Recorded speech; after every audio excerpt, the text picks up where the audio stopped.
Hello everyone, I know you watched this video to accompany you to sleep. So if you like this video, don't forget to like, comment, and subscribe. Also, don't forget to tell me where you are from and what time you watched this video. Let's jump straight into the story. Story 1. You reap what you sow. Everyone must take responsibility for their actions. If you don't want to cause disaster, you must always consider whether your words and actions are appropriate and if they might hurt others. Think carefully before you act, rather than acting on impulse. This principle is very true in today's case.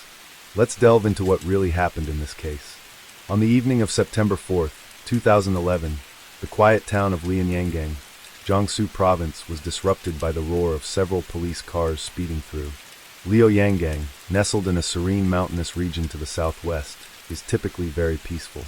So any disturbance in town quickly spreads like wildfire. That night, a massacre truly took place. To be precise, 2 families were murdered.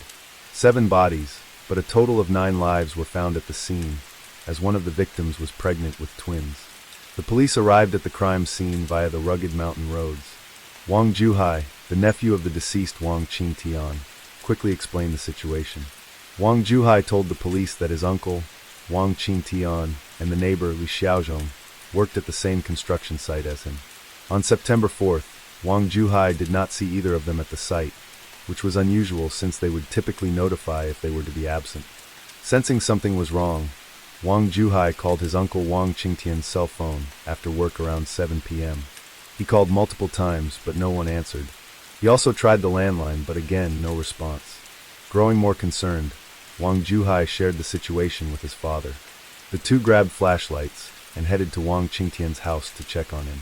They found the door locked, so they went next door to Li Xiaozhong's house. The Li's home, typical of the countryside, had 2 rows of houses. However, they found the door tightly shut and the yard silent.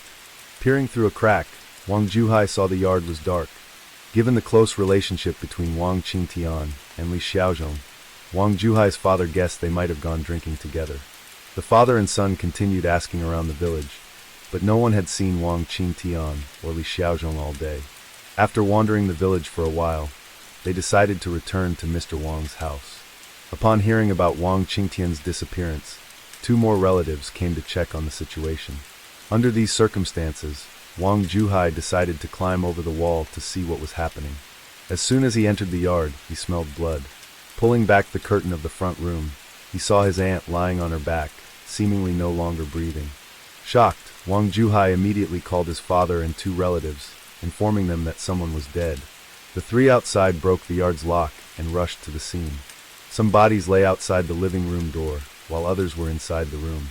Seeing the state of Mr. Wang Qingtian and Li Xiaozhong, Wang Juhai quickly called the police and emergency services to the scene. The police identified a total of 7 victims, including 2 neighboring families. The oldest victim was 72 years old, and the youngest was just 6. 4 bodies were found at Wang Qingtian's house, including Wang Qingtian and his neighbor, Li Xiaozhong, who were found dead outside the living room near the front door. Wang Qingtian's 6-year-old niece and his wife were found dead in the front room. At Li Xiaozhong's house, police discovered 3 bodies: Li Xiaozhong's 72-year-old mother, his wife, and his stepdaughter from his previous marriage, who was pregnant with twins. Preliminary investigations confirmed that all victims died from deep wounds and acute blood loss. The weapon was identified as a sharp object, such as a knife. The time of death and the method of the attack were similar, indicating a single perpetrator. The scene was horrific. The victims were concentrated on their abdomens and backs. Each body had multiple stab wounds, and in some cases, the incisions were so deep that internal organs were exposed. Blood spattered everywhere from inside the house to the yard. However, the police noticed something peculiar. After committing the crime, the perpetrators seemed to have stayed at Wang Qingtian's house. Besides the blood spatters, the blood stains around the bodies in Wang Qingtian's house showed signs of being wiped clean. In the bathroom, they found a blood-stained rag in a bucket of water, suggesting the killer had cleaned up after the murders. Moreover, the kitchen showed signs of use. There was leftover food on the table, as if it had been set out for the family. This indicated that the killer remained calm after committing the murders, staying to wash up and eat before locking the doors of both houses. Despite this, the perpetrator left numerous clues and evidence behind. DNA and fingerprints found at the scene would surely lead to the killer's capture soon. While waiting for test results, the police formed an investigative team to gather information from the neighbors and relatives of the Wang and Li families. Based on Wang Juhai's information, he suspected the killer might be his cousin Wang Chaodong's close friend, Zheng Lu. Wang Juhai was certain of this, because Wang Chaodong had taken his wife while Zheng Lu was in prison for grave robbing. Over time, Wang Juhai frequently asked the family about Zheng Lu's whereabouts. Although Zheng Lu had never harmed Wang Qingtian's family, he was the only one with a clear motive. Before he could say more, someone interrupted. Asserting that the culprit might be a thug named Chen Du, the voice came from behind, and the police turned to see Mrs. Zhao, a neighbor of the Wang and Li families. Mrs. Zhao revealed that Li Xiaozhong's youngest son and son-in-law owed a huge amount of money. Because of this, the son-in-law had left his pregnant wife with Mr. Li's family. The two men had borrowed a large sum to invest, but failed, and the accumulating interest became unmanageable. They moved to a bigger town to earn money, but their debt remained unpaid, leading the thugs to repeatedly visit Li Xiaozhong's house for payment. The thugs wanted to seize Mr. Li's house to settle the debt, but Mr. Li refused. Cheng Du, the most aggressive thug, had visited Li Xiaozhong's house many times. Despite knowing Mr. Li's daughter was pregnant, he threatened to harm her if the debt was not paid. The conflicts often escalated to violence, with the family always on the losing side. Thus far, the two main suspects based on information from the victim's acquaintances were Chen Du and Zheng Lu. Just as the police prepared to investigate the suspects, the real perpetrator turned himself in.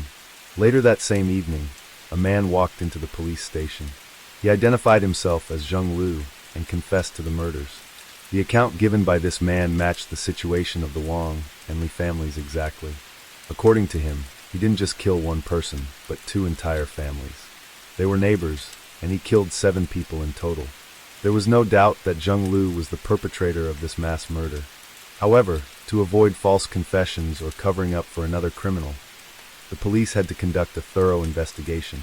So what drove Zheng Lu to commit such a massacre? It was known that Zheng Lu had a close relationship with Wang Qingtian's son, Wang Chaoran. They were sworn brothers, extremely close. But while Zheng Lu was in prison, Wang Chaodeng had an affair with his wife, Xiao Xia, which enraged Zheng Lu. Zheng Lu was born in Guanyin County. His family was very poor, so he couldn't continue his education beyond elementary school. After finishing elementary school, Zheng Lu dropped out because he couldn't afford to continue his studies. Instead of helping his parents with farming or learning a trade, Zheng Lu wandered around the village every day and became a literal street vagabond. Though he could have worked to earn money, he still relied on his parents for support. He was mocked and became a negative example for the villagers.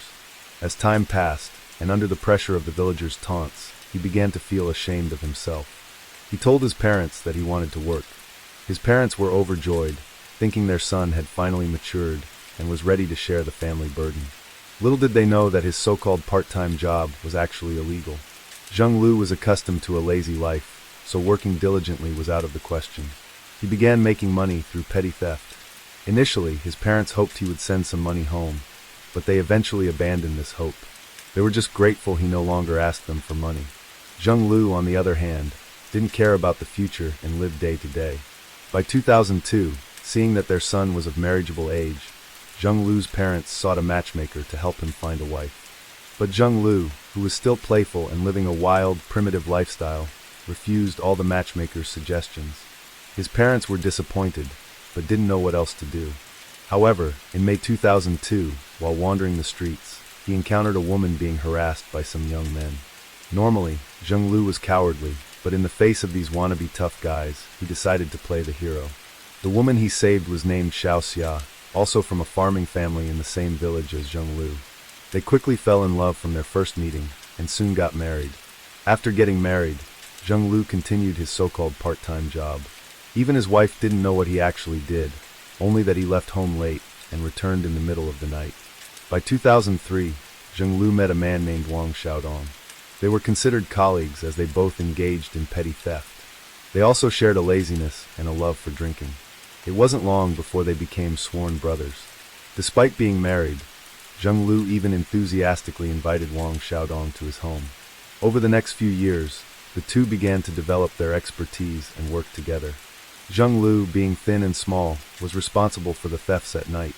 Meanwhile, Wang Xiaodong was in charge of scouting locations and devising plans to deceive the it easier for the crew to act. They stole a lot of property together. Every time they succeeded, Zheng Lu would sell the stolen goods and bring the money home to his wife. Xiao always thought her husband was doing legitimate business outside and was happy to receive the money. In Wang Xiaoran and Zheng Lu nearly got caught while stealing from the home of a local official. That night, as usual, Wang Xiaoran scouted and selected the rob. He targeted Mr. Liang, a retired official, noticing many valuable items in the house. Additionally, the only residents were an elderly couple, making it an easy target. At 8 p.m., as Mr. Liang and his wife were preparing for bed, Wang Xiaoran and Zheng Lu broke into their house through the fence by the kitchen. Initially, they planned to wait inside until the lights went out, but Zheng Lu eager snuck inside before that. Just as Wang Xiaodong was about to join him, a man knocked at the front gate. He needed to pick up some important documents from Mr. Liang, who invited him into the living room to wait.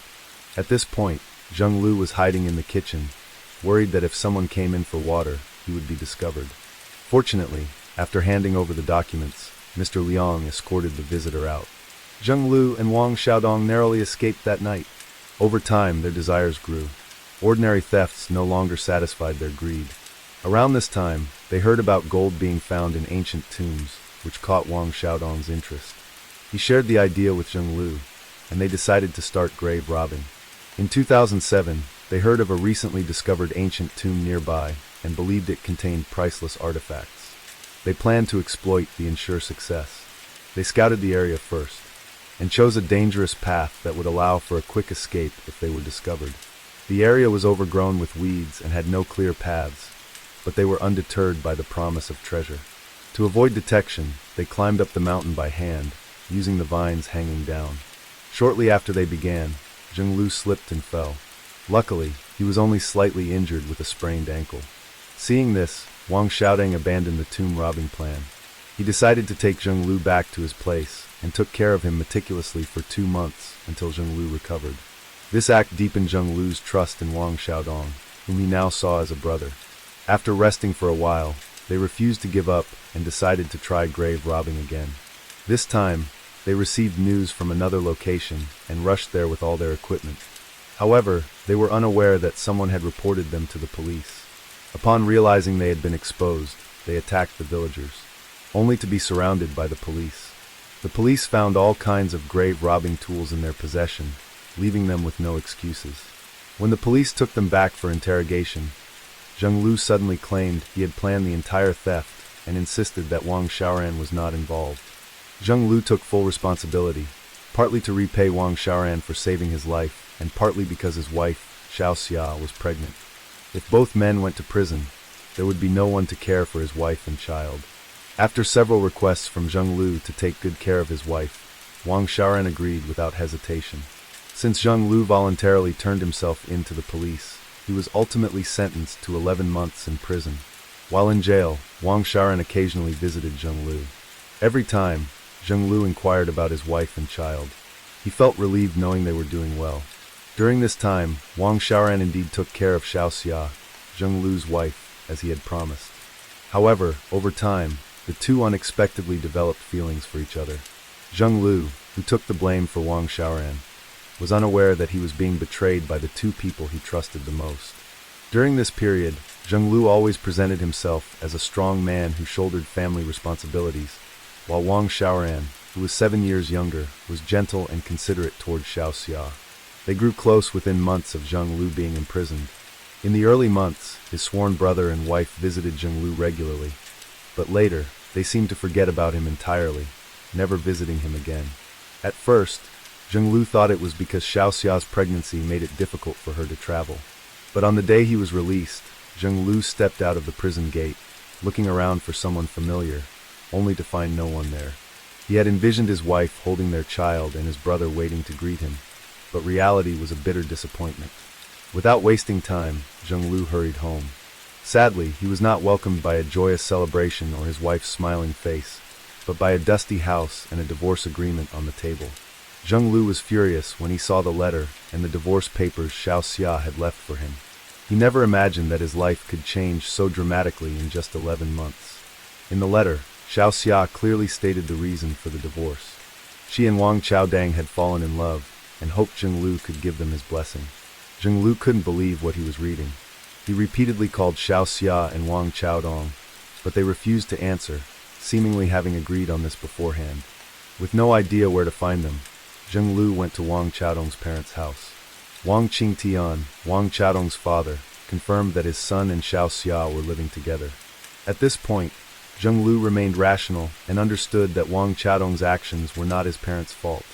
Mr. Wang Qingtian apologized sincerely, saying Zheng Lu, seeing reason in Mr. Wang's words, asked him to inform him if Wang Chaodang returned. From the time Zheng Lu was released until the Wang and Li families were massacred, Wang Chaodang had been avoiding Zheng Lu for over 6 months. He didn't dare to face or answer calls from his sworn brother. It was as if Wang Chaodang and Xiao Xia had vanished from the earth. Zheng Lu searched and inquired everywhere, but to no avail, growing increasingly furious. The fire of revenge within him burned hotter and hotter. He swore that if he ever found the two of them, he would make them pay dearly for their betrayal. In November 2010, while Zheng Lu was tidying up his house, he suddenly heard a knock at the door. He opened it to find his wife, Xiao Xia, standing outside. Despite his anger, Zheng Lu was happy, thinking she had finally come to her senses and returned to him. However, he was shocked to learn that she was there to discuss their divorce. Hearing the word divorce, Zheng Lu became enraged and overturned the wooden table. He jumped up, ran to the kitchen and grabbed a knife, aiming it at Xiao Xia. Seeing her husband's anger, Xiao Xia fell to her knees, begging for his forgiveness and asking him to agree to the divorce. Unable to control himself, Zheng Lu slashed her leg with the knife and then poked her eyes with chopsticks, causing her to scream in pain. At that moment, Wang Chaodang, who had been waiting outside, rushed in upon hearing Xiao Xia's screams. Seeing the detestable couple embracing each other, Zheng Lu wanted to kill them both. But thinking about his child growing up without a mother, he managed to control himself and let them leave. Zheng Lu thought this would be the end of their issues. However, it was just the beginning of a haunting series of events. What drove Zheng Lu over the edge was when, at the end of 2010, he visited Wang Chaodong's rented house to see his son and Xiao Xia. When he arrived, Wang Chaodong was not there, but he saw women's clothes in the room. Since Wang Chaodong was unmarried and involved with his wife, it was clear the clothes belonged to Xiao Xia. This sight pushed Zheng Lu's mental state further into turmoil, intensifying his desire for revenge against Wang Chaotang. To warn Wang Chaotang, Zheng Lu visited Wang Qingtian's house right after the 2011 Lunar New Year. He asked about Wang Chaotang's whereabouts, even though he already knew where Chaotang lived. Not getting the answer he wanted, Zheng Lu pulled out a knife and killed the Wang family's dog. Seeing the blood on his hands, Zheng Lu felt a twisted sense of satisfaction. Upon learning what Zheng Lu had done to his parents, Wang Chaodong was furious, but Xiao Xia urged him to remain calm. Despite their affair being wrong, forgiving Zheng Lu repeatedly only emboldened him. Zheng Lu started lurking around Wang Chaodong's rented house. By August 2011, Wang Chaodong spoke to his father about finding a solution. Mr. Wang Qingtian, feeling helpless but concerned for his son, thought of the neighboring house. The Wang and Li families were neighbors, and most of the young men from the Li family had moved to the city for work, leaving only the wife and daughter at home. Thus, their house had a spare room. Mr. Wang approached Li Xiaozong, asking if his son could stay there temporarily, and Li Xiaozong agreed. After moving into Li Xiaozong's house, Wang Chaoran and Xiao Xia were extremely cautious. Wang Chaoran only went out once or twice a week to buy necessary food and water. Meanwhile, Zheng Lu remained unaware, continuing to wait outside Wang Chaodong's rented house, hoping to catch them. On September 3rd, Zheng Lu completely lost his patience. He broke into Wang Chaodong's rented house but found no one there. Realizing he'd been tricked, he decided to sneak into the Wang family's yard and secretly cut the gas line to lure the two traitors out. He then sent a message to Wang Chaodong and Xiao Xia, hoping to lure them to the scene of a gas leak. By this time, Wang Chaoran and Xiao Xia had already left Li Xiaozhong's house to find another place to stay. However, as Zheng Lu entered the Wang family's yard, Li Xiaozhong's dog started barking loudly. Mr. and Mrs. Wang Qingtian noticed Zheng Lu and rushed out to stop him. But by then, Zheng Lu had lost his mind. He did not hesitate to attack and injure the couple and their granddaughter. Hearing the commotion, Li Xiaozhong ran over and was killed on the spot. Zheng Lu then went to Li's house and murdered Li Xiaozhong's wife, mother, and pregnant daughter. Tragically, Li Xiaozhong's daughter was pregnant with twins. Although Zheng Lu killed 7 people, the total death toll was 9, considering the unborn twins. After the murders, Zheng Lu did not leave immediately. He calmly cleaned up the crime scene, removing most of the blood stains. He then stayed at Wang Qingtian's house, took a shower, and found some food to eat before leaving in the afternoon. Wang Juhai, Wang Qingtian, and Li Xiaozhong all worked at the same construction site. On September 4th, Wang Juhai became worried when he didn't see them. He knew his cousin was having an affair with someone else's wife, and the husband had caused trouble at the house multiple times. Finding the house locked, Wang Juhai felt uneasy, climbed over the wall, and discovered the massacre. As Wang Juhai called the police, Zheng Lu had already turned himself in at the district police station. Following the incident, city and provincial police in Jiangsu quickly formed an investigative team. The youngest victim in this tragedy was just 6 years old, and the oldest was 72. In December 2011, Zheng Lu was sentenced to death and stripped of his political rights for life. By September 2012, he was executed. The case was closed.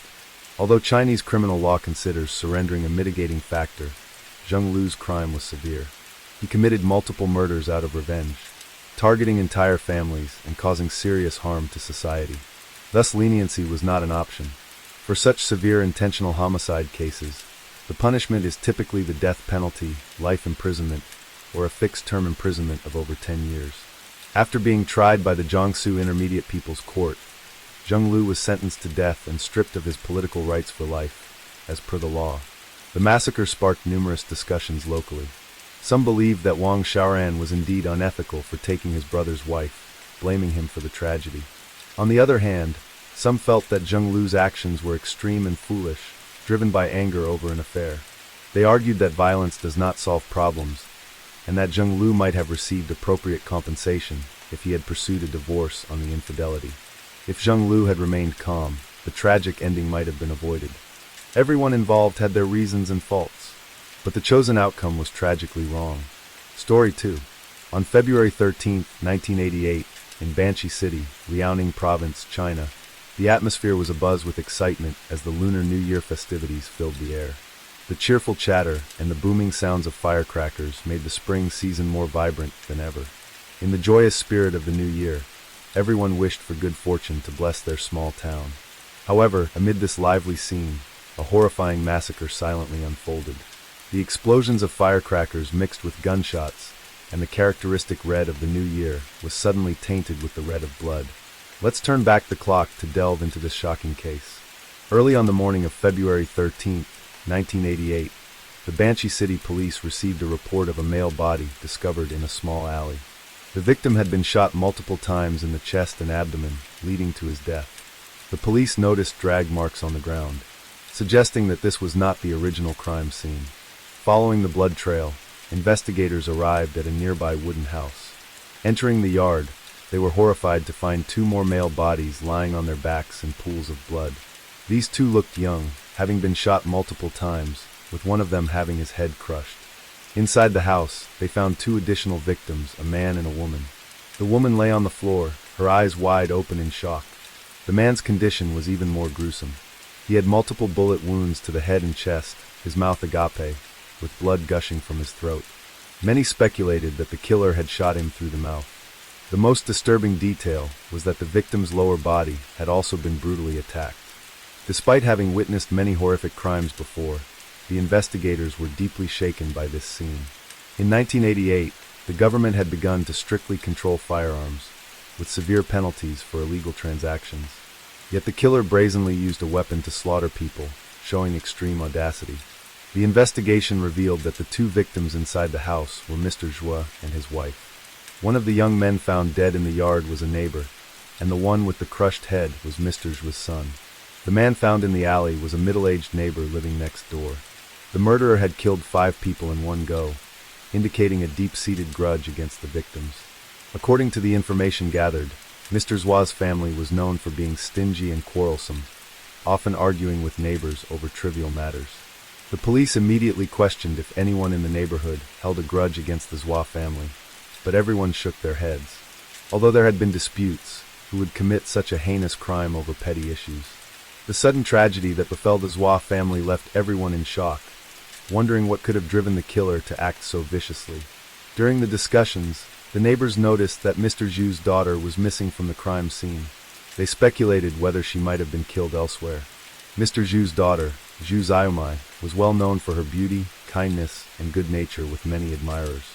Zhu Xiaomai worked at a pharmaceutical factory in the city and often stayed away from home. While gathering clues at the scene, the police also began searching for Zhu Xiaomai to aid in their investigation. The forensic pathologist quickly issued the autopsy report for the shooting incident. The results showed that the 3 members of Mr. Zhu's family were killed far more brutally than the other 2 victims. Strangely, they had stopped breathing at different times. The couple and the young neighbor died between 11 a.m. and 12 p.m. on February 12th, while the son and the other man died early in the morning on February 13th. Based on this detail, the police speculated that after killing the first 3, the murderer barricaded himself in the house to wait for the remaining victims. The murder weapon was identified as AK-56 submachine gun. When fired, it makes a very loud noise, but oddly, no one in the vicinity noticed. While the special task force was discussing methods to resolve the case, they realized a connection to another recent murder. On the evening of February 11, 1988, a shooting occurred in the duty room of the railway officials, resulting in the deaths of 2 police officers and another person. AK-56 submachine gun was stolen. Railway police guns typically do not contain bullets, yet all 3 were killed by the murderer. This suggests that the killer might have brought their own ammunition, then stole the gun from the officers before attacking them. Since the crime occurred late at night, there were no witnesses or clues to identify the culprit. However, the coincidence was that the gun used to kill the 5 people was the same type as the one stolen from the railway officials. Based on this point, the police theorized that the same person might have committed both crimes. To unravel this string of brutal murders, the task force began investigating the case of Mr. Zwa's family. Investigating social relationships revealed that Mr. Zwa's daughter, Zwa Sumai, had always been treated differently by her parents. Due to her rebellious nature, she often stayed away from home. The police then visited Zwa Sumai's residence at the dormitory of the Banchi City Pharmaceutical Factory. Her roommate described Zwa Sumai as a kind-hearted girl who could never have killed her family. She also added that she suspected Zui Mai's boyfriend might have done it because she had witnessed his aggressive behavior when Zui Mai's family forbade their relationship. The roommate even quoted him, saying he would kill himself if he couldn't marry Zui Mai. The police quickly identified Zui Mai's boyfriend, Qin Zheming, who was working at a local warehouse. Qin Zheming and Zui Mai had been dating for a long time, but due to conflicts, they had broken up and reconciled multiple times. A few days prior, Wasamai had asked to break up with Qin Zheming for good. He angrily demanded an explanation, but Wasamai remained silent. After drinking some alcohol, Qin Zheming stormed into her dormitory with a knife, threatening Wasamai and terrifying everyone present. The police immediately went to see him. When Qin Zheming was suspected of being the perpetrator, his warehouse supervisor defended him. The supervisor insisted that, although Qin Zheming had a bit of a temper, he would never have the courage to commit such a horrific act. Moreover, where would he get a gun to carry out the crime? Despite the supervisor's firm stance, the police remained suspicious. The key point was that both Sumai and Qin Zheming had disappeared after the incident at the Zua household. This further convinced the investigators that they were involved in the case. The special task force quickly mobilized to search for the 2 individuals. Soon, they received some crucial information. On February 17th, Chao Zhongshuan, a sales representative from the Banchi Town Marketing and Supply Company, reported to the police that he suspected his friend, Qin Zheming, was involved in the 2 shootings. Chao Zhongshuan revealed that before fleeing with Su Sumai, Qin Zheming had asked him to deliver a letter to his mother. On that day, Qin Zheming appeared extremely nervous, with trembling hands and feet, repeatedly muttering incomprehensible statements. Qin Zheming confessed that he felt guilty towards his family, and prayed that just being alive would be a great happiness in the coming days. After hearing Qin Zheming admit to killing 8 people, Zhao Zhongshuan realized the severity of the situation and, fearing repercussions, decided not to cover for him. Based on Zhao Zhongshuan's testimony, the police believed Qin Zheming might return to his hometown to hide, so they sent officers there to investigate. In reality, Qin Jiuming was indeed in Zhangjiazi village, but instead of going to a relative's house, he quietly sought refuge at a friend's house named Lu Junyi. Around 3 p.m., when Lu Junyi went out to buy some liquor, he heard rumors that Qin Jiaming was involved in the murder of 8 people and was utterly shocked. Unsure of how to handle the situation, Lu Junyi ultimately decided to report it to the police. Upon receiving this information, the Special Task Force dispatched dozens of officers to Zhangjiadi village surrounding Lu Junyi's house. Believing that Qin Jiaming might be armed, the task force opted not to use force, but instead asked Lu Junyi to Qin Jiaming's gun before they moved in to arrest him. Everything happened in a flash. Before Qin Jiaming could react, Lu Junyi rushed in and seized his weapon. Immediately, the police stormed in and apprehended the suspect. Knowing this day would eventually come, Qin Jiaming confessed his crimes without resistance. He claimed that his heinous actions were motivated by a desire to seek justice for his girlfriend. The story begins with Zhuoxiu Amai, a young woman working at Banqi City's No. 2 pharmaceutical factory in Liaoning province. In her youthful prime, she met Qin Jiaming, a handsome young man. They quickly fell for each other and started dating after only a few meetings. While Qin Jiaming cherished their relationship, Zhuoxiu Amai remained distant. She even hesitated to reveal their relationship to others. Despite Qin Jiaming's efforts to understand her reasons, Zhuoxiu Amai steadfastly refused to explain, causing him great heartache. A few days ago, Zhuoxiu Amai suggested they break up. Naturally, Qin Jiaming couldn't accept this. In desperation, he stood before her with a knife, declaring that if he couldn't marry her, he would end his life in front of her. Moved by his sincerity, Zhuoxiu Amai finally opened up about her deepest secrets, feeling that at least someone was there to listen and share her burden. Zhuoxiu Amai revealed that she was adopted by the Zhuoxiu family after being abandoned on the street. Despite outward appearances, Mr. and Mrs. Zhua were not kind. They frequently scolded and beat her, treating her no better than a stepchild. Mr. Zhua, a former wrestler with a strong physique but a volatile temper, and Mrs. Zhua, known for her sharp tongue and frequent arguments with neighbors, often vented their frustrations on Zhua Xiaomai. As a result, she constantly bore bruises. Since childhood, she was forced to do all the heavy chores and was often given leftover food and ragged clothes. Not understanding her true status, young Zue Xiaomai felt deeply saddened, believing her parents didn't love her because of their harsh treatment. Her brother was no different, always cold and blaming her for everything, leading to frequent conflicts. Mr. and Mrs. Zua insisted that she yield to him, regardless of the situation. Although materially well off, Zue Xiaomai never felt the warmth of a real family.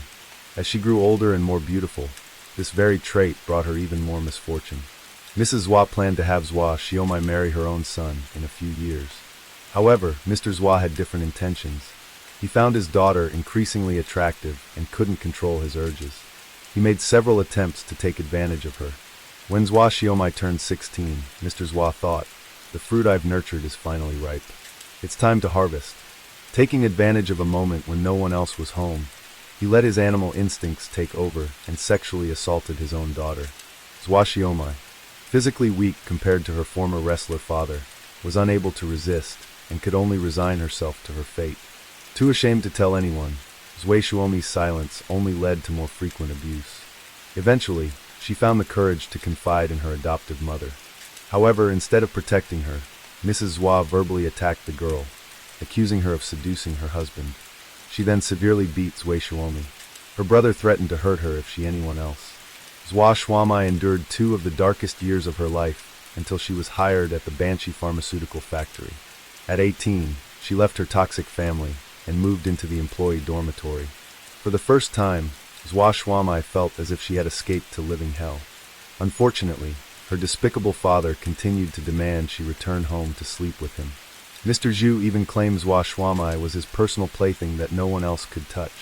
Though she had left that house, Zue Xiaomai still lived in fear and under the threat of her cruel adoptive father. Zue Xiaomai's life seemed hopeless until she met Qin Jiaming. Unfortunately, their good times didn't last long. Despite her efforts to escape, her adoptive father found and tortured her. He even threatened that if she didn't break up with Qin Jiaming, he would harm him as well. Feeling unworthy of Qin Jiaming's love and wanting to protect him, Zue Xiaomai agreed to her adoptive father's demands. She thought that if she was decisive enough, Qin Ziming would give up. But he wasn't that kind of person. He loved her deeply and couldn't let go easily. Seeing his genuine affection, Zhua Shuamai decided to tell him everything the Zhua family had done to her. When Qin Ziming learned about the abuse from her adoptive family, he was furious. He hugged her tightly and promised that he would make sure those people could never harm her again.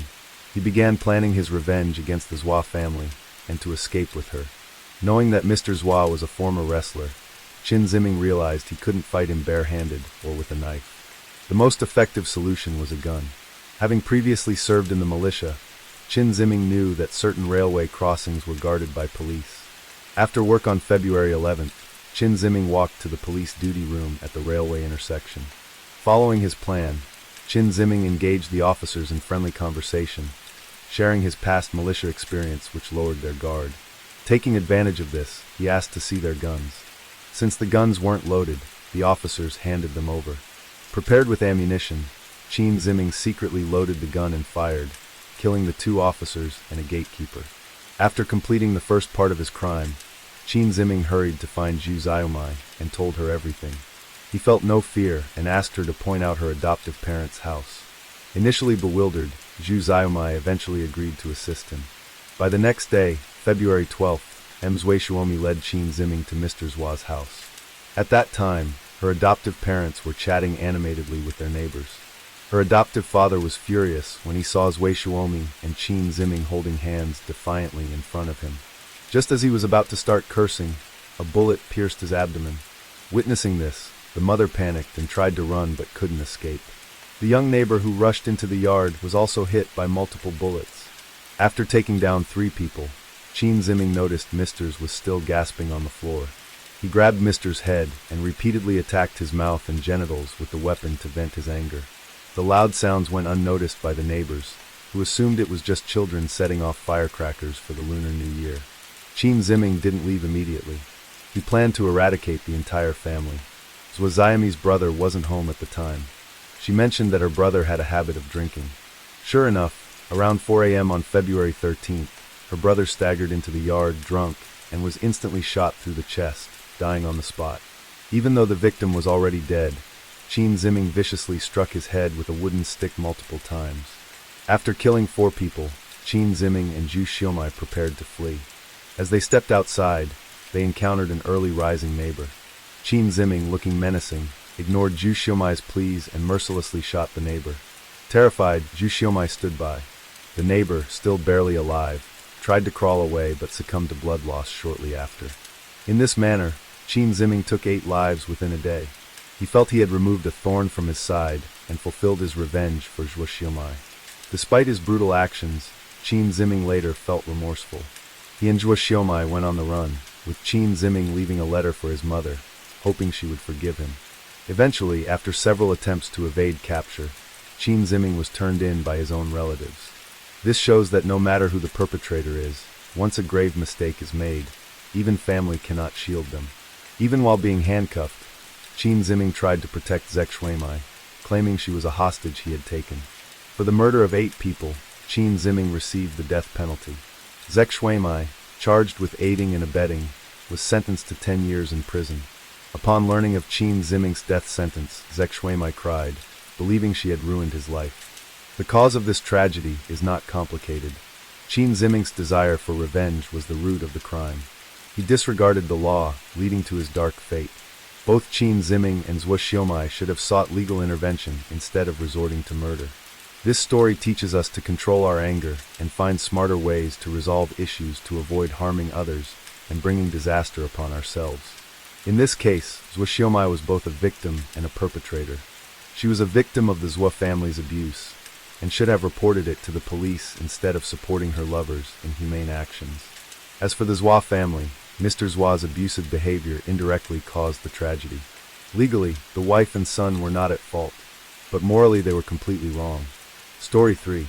They were once a happy, affluent, extended family. The children were healthy, and the neighbors were friendly and helpful. However, in just one night, an axe in the dark took all of that away, leaving 8 members of the family, from the elderly to the young, to share the same tragic fate.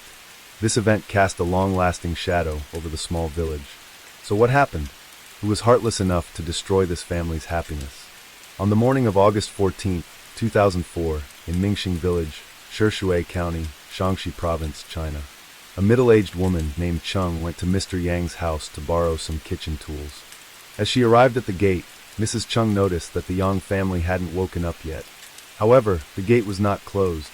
Curious, she stepped into the yard and was hit by a strong, unpleasant smell of blood. The door to the house was wide open, and upon closer inspection, she saw what seemed to be bodies lying on the floor. It appeared to be Mr. Yang's entire family. Mrs. Cheng screamed, drawing a crowd. They quickly alerted the local police. Even though no one had entered the house, the smell of blood and the bodies on the floor indicated a grim scene inside. Within 15 minutes, the police arrived and cordoned off the area. The victims were identified as 8 members of the Yang family, including Mr. and Mrs. Yang, their 2 sons, 2 daughters-in-law, and 2 grandchildren, who were the children of their youngest son. The victims ranged in age from 4 to 80 years old, with the time of death estimated between 8 p.m. and 10 p.m. At the scene, the police observed that the victims had been brutally attacked with an axe. Each body bore numerous wounds, both on the chest and back, as well as fatal injuries to the neck. In the living room, they found the bodies of Mr. and Mrs. Yang, their youngest son, and his wife. The bodies of the 2 young grandchildren and the older son were in the bedroom. The older son's wife was found in the kitchen. The police noted that the older sons were disheveled and torn, indicating a struggle with the assailant. The other victims appeared to have been attacked suddenly, with fatal blows incapacitating them before they could react. Strangely, the body of the youngest daughter-in-law was not intact. The killer had taken her head. The police quickly searched the area around the scene and discovered the murder weapon, an axe, left inside the house. Was this a sign of panic or a deliberate attempt to taunt the police? Further investigation was needed to uncover the truth. There were no signs of the house being ransacked. Valuables such as necklaces and rings were still on the victims, indicating that the murderer did not kill them for robbery. This suggests that the perpetrator was either someone known to the Yang family, or someone with a grudge against them, capable of such brutal actions. The police immediately identified a group of potential suspects, and began investigating the relationships surrounding the family members. Additionally, a small team of officers worked tirelessly to find the missing head of the female victim. Neighbors reported that the Yang family had always been kind, friendly, and well-liked in the village. If there was any chance of enmity, it could only be connected to the youngest son and his wife. The youngest son, Yang Yingwen, was a pharmacist and owned a small pharmacy in town. His wife, Wu Xiaojun, had been married to him for over 5 years, but they had no children together. The 2 children in the family were from Yang Yingwen's previous marriage. Wu Xiaojun had also been married before, but her family had forced her to divorce her first husband before she married Yang Yingwen. Why were these 2 considered problematic? They had frequent disputes with various people, from family members to neighbors. About 5 years ago, Yang Yingwen had accused of assaulting his wife, which led to the neighbor's imprisonment for a time. Prior to that, during his divorce proceedings, Yang Yingwen fiercely contested for custody of his children, causing significant resentment from his ex-wife's family. Her brother even threatened Yang Yingwen several times without success. As for Wu Xiaojun, while she did not have direct conflicts with anyone, her ex-husband was deeply attached to her. Despite their separation, he repeatedly visited the Yang household to see Wu Xiaojun, even after being beaten by Yang Yingwen. This prompted the police to investigate these 3 suspects. Starting with the neighbor Yang Yingwen, had sent to prison Jian Shuoyang. Historically, the 2 families had a good relationship. Jian Shuoyang, a tall and physically robust man, often engaged in manual labor. He had a virtuous and kind wife, and they had children together, leading what should have been a happy life. However, after Wu Xiaojun married into the Yang family, Jian Shuoyang began to show interest in her, which started the troubles. 5 years ago, Yang Yingwen was a small-time pharmacist not yet well known, so he often went into the mountains to collect herbs, leaving him frequently away from home. This absence gave Jian Shuoyang opportunities to approach Wu Xiaojun. On September 12, 1999, Jian Shuoyang went to Yang Yingwen's house and entered Wu Xiaojun's bedroom under the pretext of watching cable TV because his TV was broken. Once in the bedroom, Jian Shuoyang began touching Wu Xiaojun without saying a word. Wu Xiaojun struggled to resist, but she couldn't overcome Jiang Shuoyang's superior strength. Her clothes were torn, and she was scratched in multiple places. If you're wondering where the rest of the Yang family was, they lived nearby and usually gathered for dinner at Mr. Yang's house. That night, when Yang Yingwen returned home, he saw his wife's devastated expression, her eyes red from crying, and the torn pieces of her clothes on the floor. Realizing something terrible had happened, Yang Yingwen urgently asked what had occurred. Wu Xiaojun tearfully recounted the assault by their neighbor.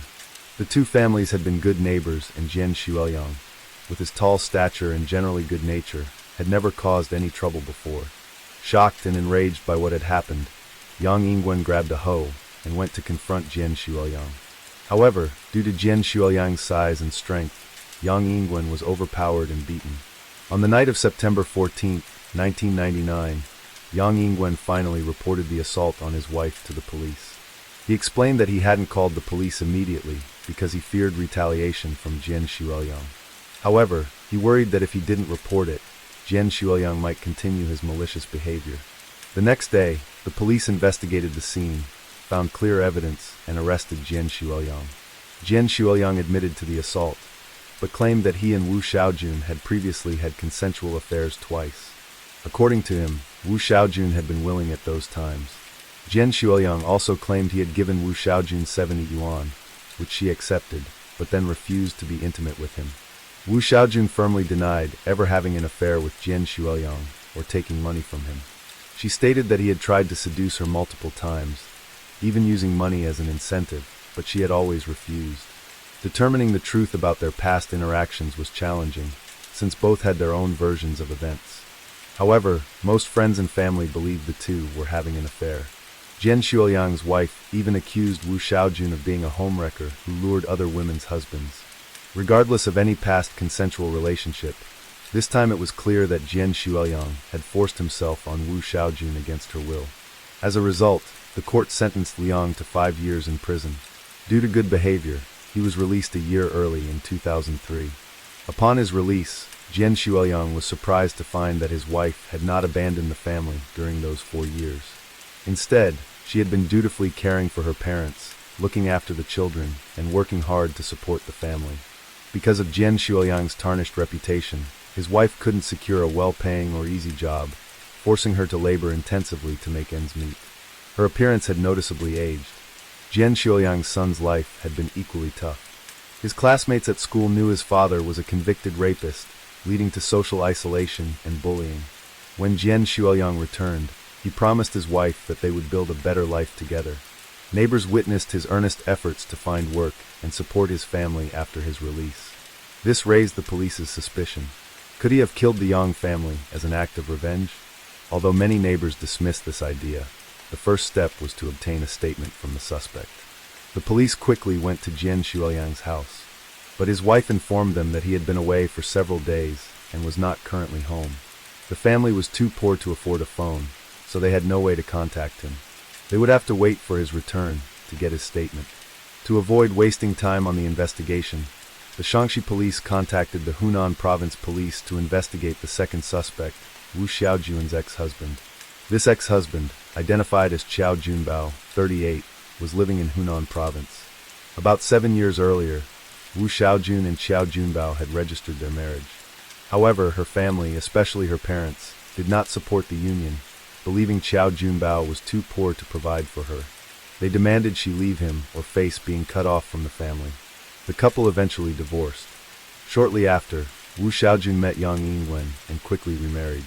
This made Qiao Junbao feel betrayed, believing the family's opposition was merely an excuse for her to be with another man.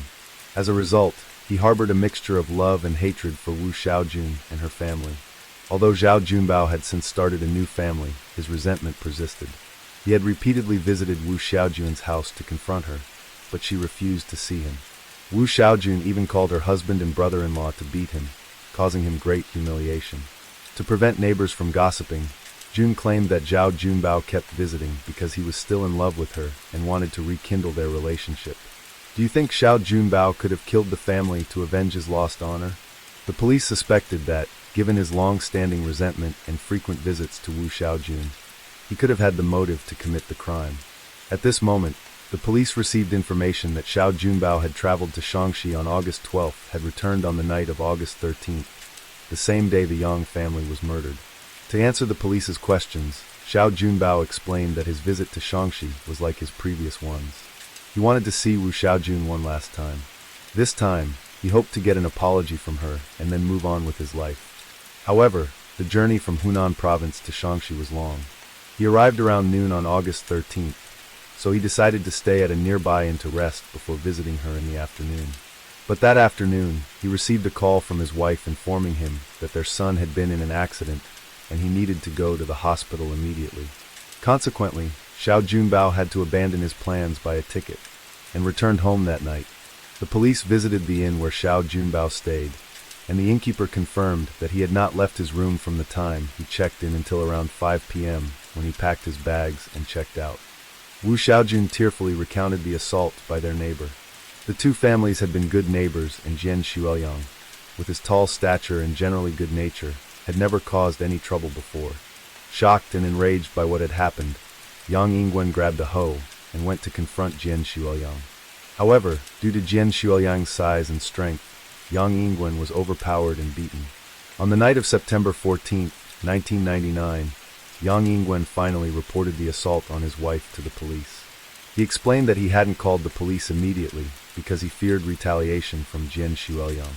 However, he worried that if he didn't report it, Jian Shuoyang might continue his malicious behavior. The next day, the police investigated the scene, found clear evidence, and arrested Jian Shuoyang. Jian Shuoyang admitted to the assault, but claimed that he and Wu Xiaojun had previously had consensual affairs twice. According to him, Wu Xiaojun had been willing at those times. Jian Shuoyang also claimed he had given Wu Xiaojun 70 yuan, which she accepted, but then refused to be intimate with him. Wu Xiaojun firmly denied ever having an affair with Jian Shuoyang or taking money from him. She stated that he had tried to seduce her multiple times, even using money as an incentive, but she had always refused. Determining the truth about their past interactions was challenging, since both had their own versions of events. However, most friends and family believed the two were having an affair. Jian Shuoyang's wife even accused Wu Xiaojun of being a homewrecker who lured other women's husbands. Regardless of any past consensual relationship, this time it was clear that Jian Shuoyang had forced himself on Wu Xiaojun against her will. As a result, the court sentenced Liang to 5 years in prison. Due to good behavior, he was released a year early in 2003. Upon his release, Jian Shuoyang was surprised to find that his wife had not abandoned the family during those 4 years. Instead, she had been dutifully caring for her parents, looking after the children, and working hard to support the family. Because of Jian Shuoyang's tarnished reputation, his wife couldn't secure a well-paying or easy job, forcing her to labor intensively to make ends meet. Her appearance had noticeably aged. Jian Shuoyang's son's life had been equally tough. His classmates at school knew his father was a convicted rapist, leading to social isolation and bullying. When Jian Shuoyang returned, he promised his wife that they would build a better life together. Neighbors witnessed his earnest efforts to find work and support his family after his release. This raised the police's suspicion. Could he have killed the Yang family as an act of revenge? Although many neighbors dismissed this idea, the first step was to obtain a statement from the suspect. The police quickly went to Jian Shuoyang's house, but his wife informed them that he had been away for several days and was not currently home. The family was too poor to afford a phone, so they had no way to contact him. They would have to wait for his return to get his statement. To avoid wasting time on the investigation, the Shangxi police contacted the Hunan province police to investigate the second suspect, Wu Xiaojun's ex-husband. This ex-husband, identified as Xiao Junbao, 38, was living in Hunan province. About 7 years earlier, Wu Xiaojun and Xiao Junbao had registered their marriage. However, her family, especially her parents, did not support the union, believing Xiao Junbao was too poor to provide for her. They demanded she leave him or face being cut off from the family. The couple eventually divorced. Shortly after, Wu Xiaojun met Yang Yingwen and quickly remarried. This made Xiao Junbao feel betrayed, believing the family's opposition was merely an excuse for her to be with another man. As a result, he harbored a mixture of love and hatred for Wu Xiaojun and her family. Although Xiao Junbao had since started a new family, his resentment persisted. He had repeatedly visited Wu Xiaojun's house to confront her, but she refused to see him. Wu Xiaojun even called her husband and brother-in-law to beat him, causing him great humiliation. To prevent neighbors from gossiping, June claimed that Zhao Junbao kept visiting because he was still in love with her and wanted to rekindle their relationship. Do you think Zhao Junbao could have killed the family to avenge his lost honor? The police suspected that, given his long-standing resentment and frequent visits to Wu Xiaojun, he could have had the motive to commit the crime. At this moment, the police received information that Zhao Junbao had traveled to Shaanxi on August 12th, had returned on the night of August 13th, the same day the Yang family was murdered. To answer the police's questions, Zhao Junbao explained that his visit to Shaanxi was like his previous ones. He wanted to see Wu Xiaojun one last time. This time, he hoped to get an apology from her and then move on with his life. However, the journey from Hunan province to Shaanxi was long. He arrived around noon on August 13th, so he decided to stay at a nearby inn to rest before visiting her in the afternoon. But that afternoon, he received a call from his wife informing him that their son had been in an accident and he needed to go to the hospital immediately. Consequently, Zhao Junbao had to abandon his plans by a ticket and returned home that night. The police visited the inn where Zhao Junbao stayed, and the innkeeper confirmed that he had not left his room from the time he checked in until around 5 p.m. when he packed his bags and checked out. At the ticket office, the police confirmed that Zhao Junbao was there around 5:30 p.m. waiting for his train until the evening. With such a solid alibi, Zhao Junbao was cleared of suspicion. Now, the only remaining suspect was the one the Yang family's neighbors believed to be the true culprit. The third suspect was the ex-brother-in-law of Yang Yingwen, named Zhou Shou, 27 years old. Zhou Shou had a hot temper and a criminal record for theft and assault. During the time his sister and Yang Yingwen were married, Zhou Shou held a grudge against his brother-in-law. When the couple divorced, Zhou Shou was in prison and couldn't help his sister gain custody of her children. In early 2004, Zhou Shou was released from prison and returned home. Seeing his sister in a depressed state, crying every night because she missed her children, Zhou Shou was deeply distressed. His sister's appearance deteriorated, and she found it difficult to form new relationships. Zhou Shou decided to confront Yang Yingwen to reclaim his sister's children. From then on, Zhou Shou would frequently visit Yang Yingwen's house, causing disturbances and demanding that Yang Yingwen let the children visit their mother, or better yet, give custody back to his sister. Naturally, Yang Yingwen refused. Zhou Shou's hot temper led to physical altercations, and he often threatened Yang Yingwen, promising to make him and his family pay if he didn't relinquish custody. The police then went to Zhou Shou's house to take his statement. However, they were met only by his sister and elderly parents. His sister stated that while Zhou Shou had a hot temper, he deeply cared for his family. Recently, Zhou Shou had rarely been home, spending most of his time with a gang. When he did come home, it was only for a few minutes to grab some things before leaving again.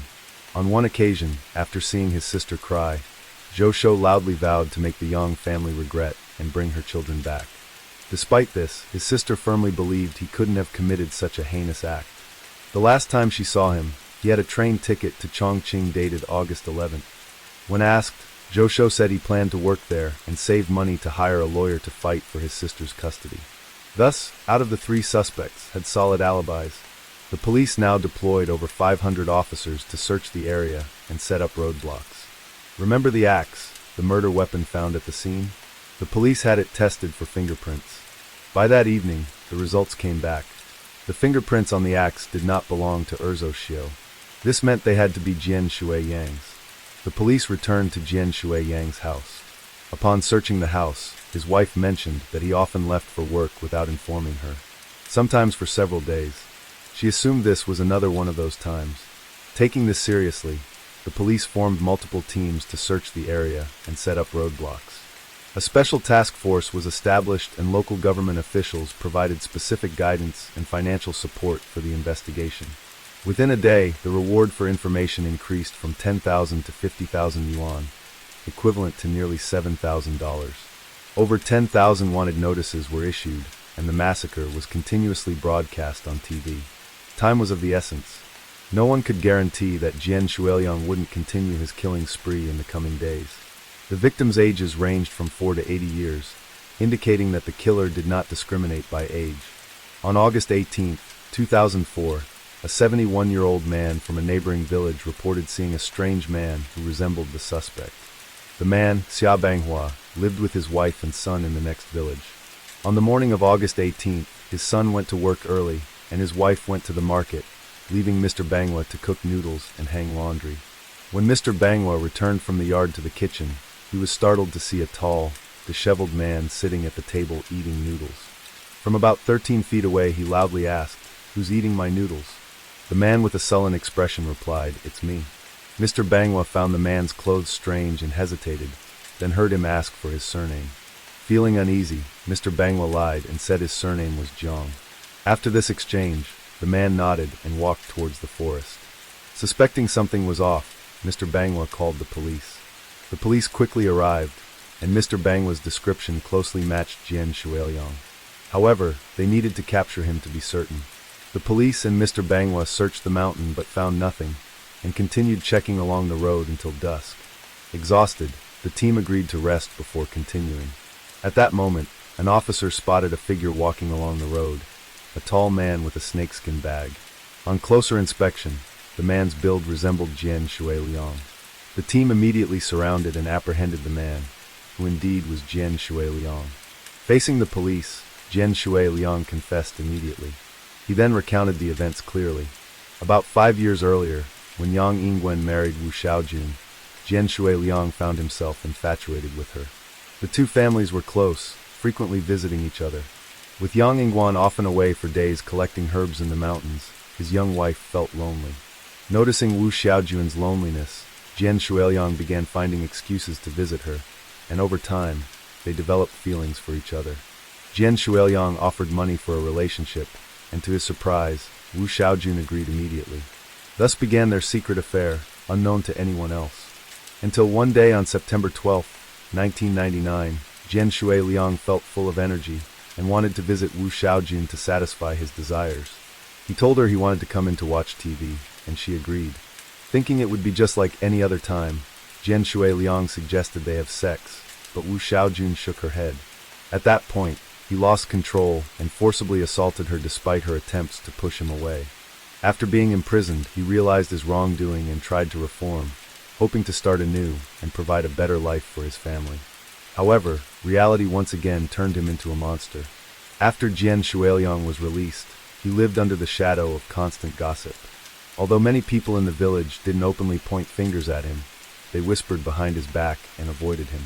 When his employer at the construction site learned about his criminal record, he stopped hiring Jian Shuiliang. Consequently, Jian Shuiliang often couldn't find work, and even when he did, it was labor-intensive jobs with very low pay. In contrast, Wu Xiaojun's family was thriving. They opened another clothing store in town, and their business was booming. Learning about Wu Xiaojun's prosperous situation filled Jian Shuiliang with rage. He blamed the Yang family for his and his family's misery while they were living comfortably. On the night of August 13, 2004, Jian Shuiliang sat with a glass of wine, reminiscing about the past. The more he thought, the angrier he became, convinced that his current circumstances were entirely the Yang family's fault. If Wu Xiaojun hadn't called the police, he wouldn't have spent 4 years in prison and faced discrimination after his release. Fueled by alcohol, Jian Shuiliang grabbed an axe and broke into the Yang household.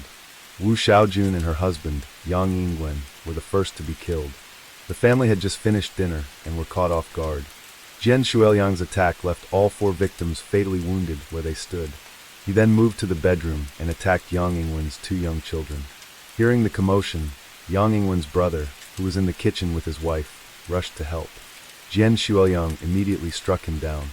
Finally, he moved to the kitchen and killed Yang Yingwen's sister-in-law. Jian Shuiliang returned to the living room to ensure everyone was dead. He then used the axe to decapitate Wu Xiaojun and threw her head away while fleeing. His actions could no longer be excused by drunkenness or anger.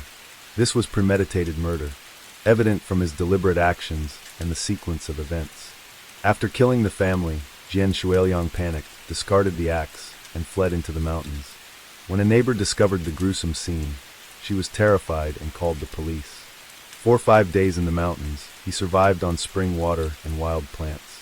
However, by August 18, 2004, 5 days after the incident, Jian Shuiliang was so hungry that he descended the mountain in search of food. He looked disheveled, like a beggar, and went straight to Xia Banggu's house. The events unfolded just as Mr. Xia Banggu recounted to the police, leading to Jian Shuiliang's capture. When the police asked where he had disposed of Wu Xiaojuan's head, he said he wasn't sure, only that he had thrown it away along the road in the dark while fleeing. The police quickly organized a search using officers and sniffer dogs around the mountainous area where he had been hiding. On September 14, 2004, Jian Shuiliang was publicly tried. He confessed to the murders and was sentenced to death, along with an order to pay 12,000 yuan, approximately 1,600, in compensation to the plaintiffs. About half a month later, Jian Shuiliang was executed. Jian Shuilang's wife listened to her husband's interrogation, her face clearly showing her heartbreak. Jian Shuilang's father, who was in poor health, shook his head and said, "I am to blame for not raising my son properly." He knew that for Jian Shuilang's heinous crimes, his son deserved the death penalty, and he might never see him again. He wished to attend the execution and bring some sweets for his son one last time. Regarding Jian Shuilang's case, the police who initially monitored him for the rape charge found it unimaginable. Jian Shuiliang had behaved well and was honest during his time in prison. No one expected that after his release, he would commit such brutal acts against so many people. This covers the perpetrator and his family. But what about the victim's family? You might wonder, in the case above, 2 of the victims were Yang Yingwen's children. But what about his brother's children? In fact, there was one survivor of this massacre named Yang Yan. Yang Yan was the daughter of Yang Yingwen's brother. She had just finished her college entrance exams when she heard the news of her family's death. She was heartbroken and couldn't sleep for nights. After the tragedy, Yang Yan lived with her aunt. Her biggest challenge was affording college without her family's support. The tuition alone was 8,000 yuan, not to mention living expenses. Yang Yan's father had been a construction contractor, and some people owed him money for various projects. However, after her father's death, those people refused to acknowledge the debts. Yang Yan and her uncle approached these debtors, but they denied owing any money. Fortunately, the local government stepped in to cover her tuition, allowing her to start college smoothly. Yang Yan initially wanted to attend Jian Shuiliang's trial, but had to catch a train to her school as the semester was starting. She regretted not witnessing the trial of the man who killed her family. The Yang family initially demanded compensation from Jian Shuiliang's family, but they had very little money. With her tuition issue resolved, Yang Yan decided not to pursue further compensation. The case of Jian Shuiliang has left us, as well as the residents of the village, with 2 critical questions. First, should we report criminals in the future? According to the villagers, back in 1999, there was a similar case in Hongwei village nearby, where a family of 4 was murdered. The killer was initially a thief who frequently stole items like bicycles, motorcycles, and generators. A villager took him to court, and after serving his sentence, the thief sought revenge. He regularly extorted and caused trouble for the villager's family when they could no longer meet his demands. He killed the entire family in retaliation. And now, the Jian Shuiliang case has just happened. This makes the villagers fear for their safety. If reporting criminals could lead to their families being wiped out, who would dare call the police? Wouldn't this just embolden the criminals, making them more arrogant and free to commit crimes? To address this issue, we can only hope that over time, the psychological barriers among the villagers will gradually be removed. The police must also work diligently to ensure public security and educate the community to prevent criminals from going unpunished. The second question is whether ex-convicts can reintegrate into society normally. This is a concern I had after researching this case. Ex-convicts often face discrimination. After all, they have done wrong. However, for those whose crimes weren't too severe and who have served their sentences, they may wish to make amends and start anew. Why shouldn't we give them a chance? After the Jian Shuiliang case, villagers became even more distrustful of ex-convicts, wanting to maintain a safe distance from those newly released from prison. Jian Shuiliang tried to reform and live a good life upon release, but ultimately failed and returned to crime. If other ex-convicts, having concealed their dark impulses while in prison, are granted early release, will they follow the same path as Jian Shuiliang? Will they commit more heinous acts after being released? Conversely, if an ex-convict sincerely tries to do good, but is shunned by neighbors and society, will they eventually become embittered and seek revenge against society? However, it's important to remember that Jian Shuiliang's subsequent crimes cannot be excused or denied by these questions. Story 4. Between March and June 1993, Colin Ireland committed a string of brutal crimes that terrified the entire gay community of southwest London. Allegedly seeking recognition as a ruthless serial killer, Ireland's true motivations remain unclear despite his detailed confession following his arrest.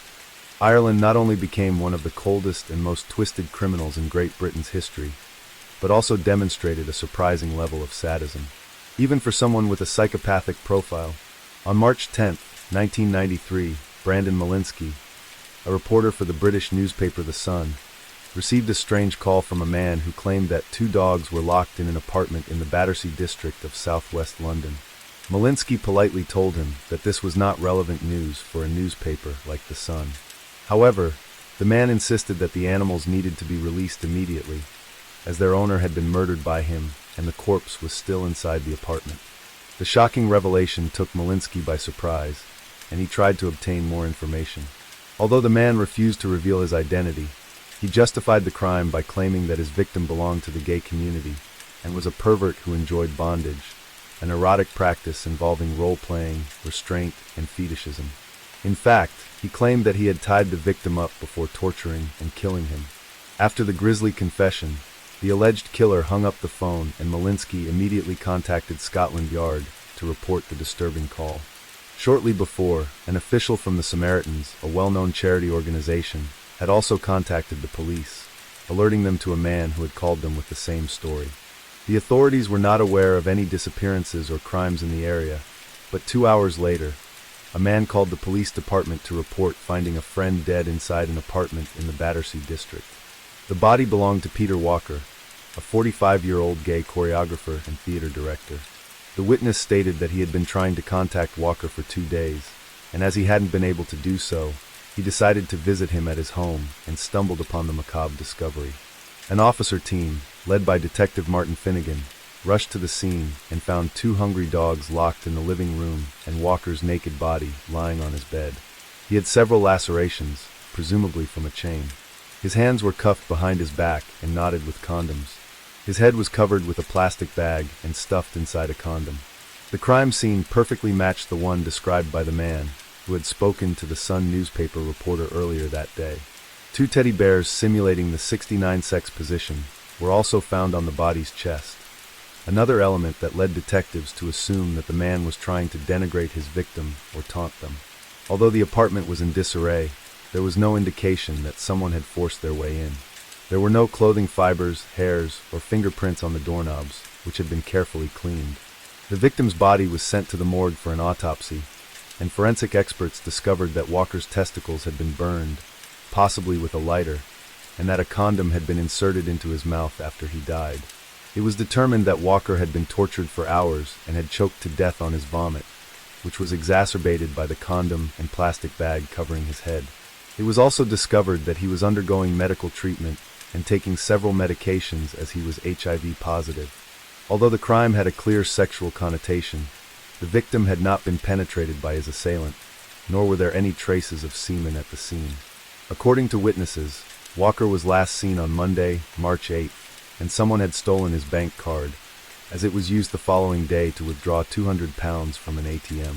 To make the withdrawal, the murderer had probably tortured his victim to reveal the card's password.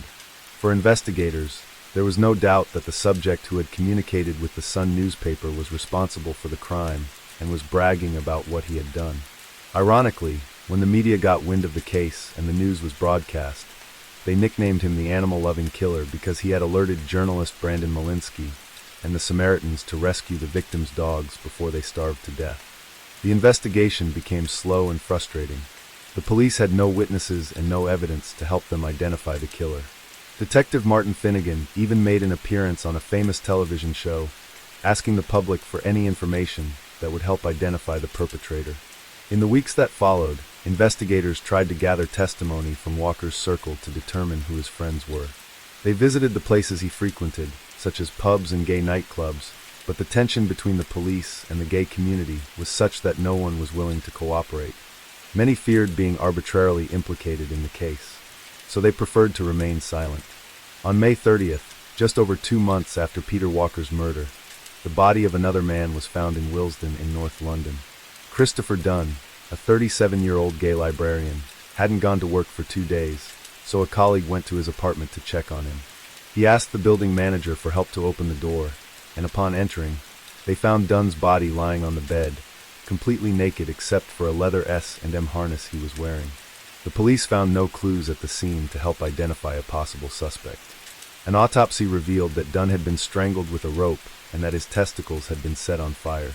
Some of the victim's friends, upon questioning, stated that he engaged in sexual and erotic practices linked to BDSM, an acronym for bondage, discipline, domination, submission, sadism, and masochism. This led detectives to speculate that Dunn had died accidentally during a consensual sexual act that got out of control.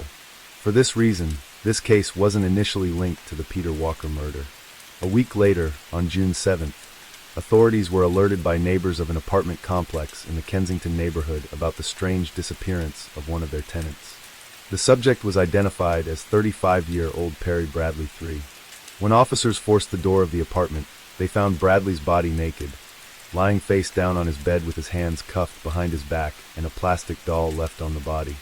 Forensics determined that the victim had been dead for approximately 2 days and had been strangled with a rope, but the crime scene was so clean that detectives could find no indication that Bradley had been with anyone else. Perry Bradley III was the son of a well-known U.S. Democratic Party congressman. No one in his circle knew that he frequented gay bars in the city, so initially, the police were unaware of his sexual preferences. It was found that Bradley ran several businesses, and one of the first theories regarding his death was a possible mafia score settling. While the murder of Perry Bradley III attracted significant media interest due to his prominent political connections, the death of Christopher Dunn was not widely publicized, and the investigation into Peter Walker's murder had stalled for almost 3 months. Despite certain similarities, the authorities were unable to link these cases, which were being investigated by 3 different groups of detectives. However, everything changed 2 days later when on June 9th, another crime, even more horrifying than the previous ones, came to light. The agents involved in the case would confess years later that they had never witnessed anything like it before. Andrew Collier, a 33-year-old homosexual man who lived in the Dalston neighborhood, was found strangled inside his home. He was completely naked with his hands cuffed behind his back, lying face up on his bed.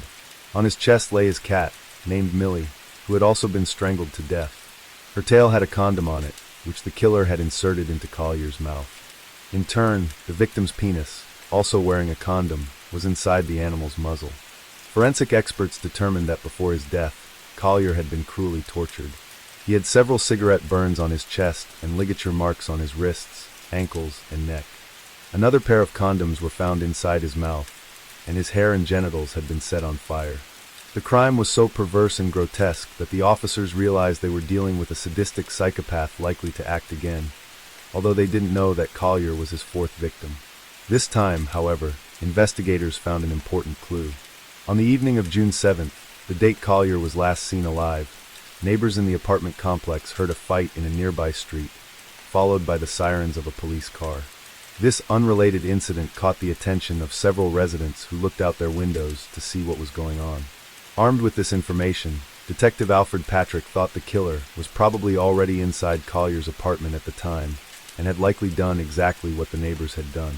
Inspecting the window frame, Patrick found what he was looking for, a pair of fingerprints. These were immediately sent for analysis, and it was proven they didn't match the victims. Although the authorities had solid proof, in 1993 in England, there was no computerized database to compare fingerprints with all the nation's criminal records. The only option was to arrest a suspect and match his or her prints to those found in Collier's apartment.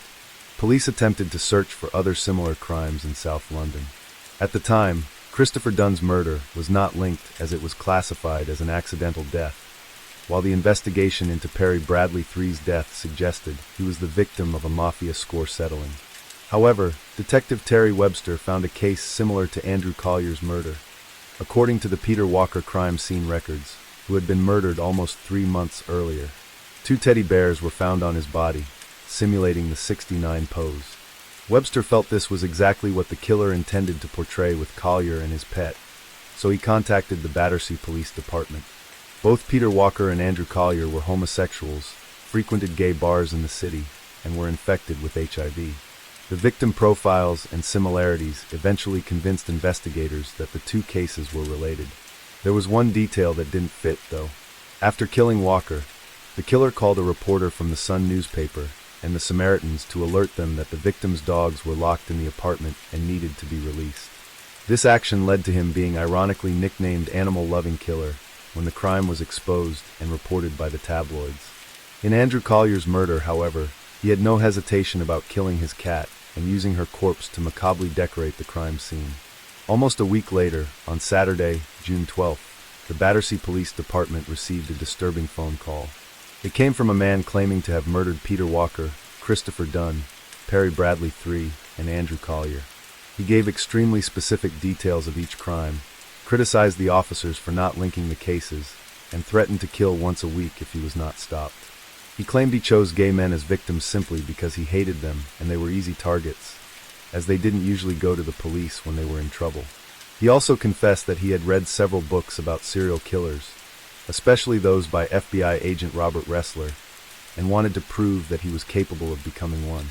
South London police departments got together to compare the 4 cases and soon found similarities. For example, all the victims used to attend the Culhern, a gay bar located at 261 Old Brompton Road in the Earl's Court district.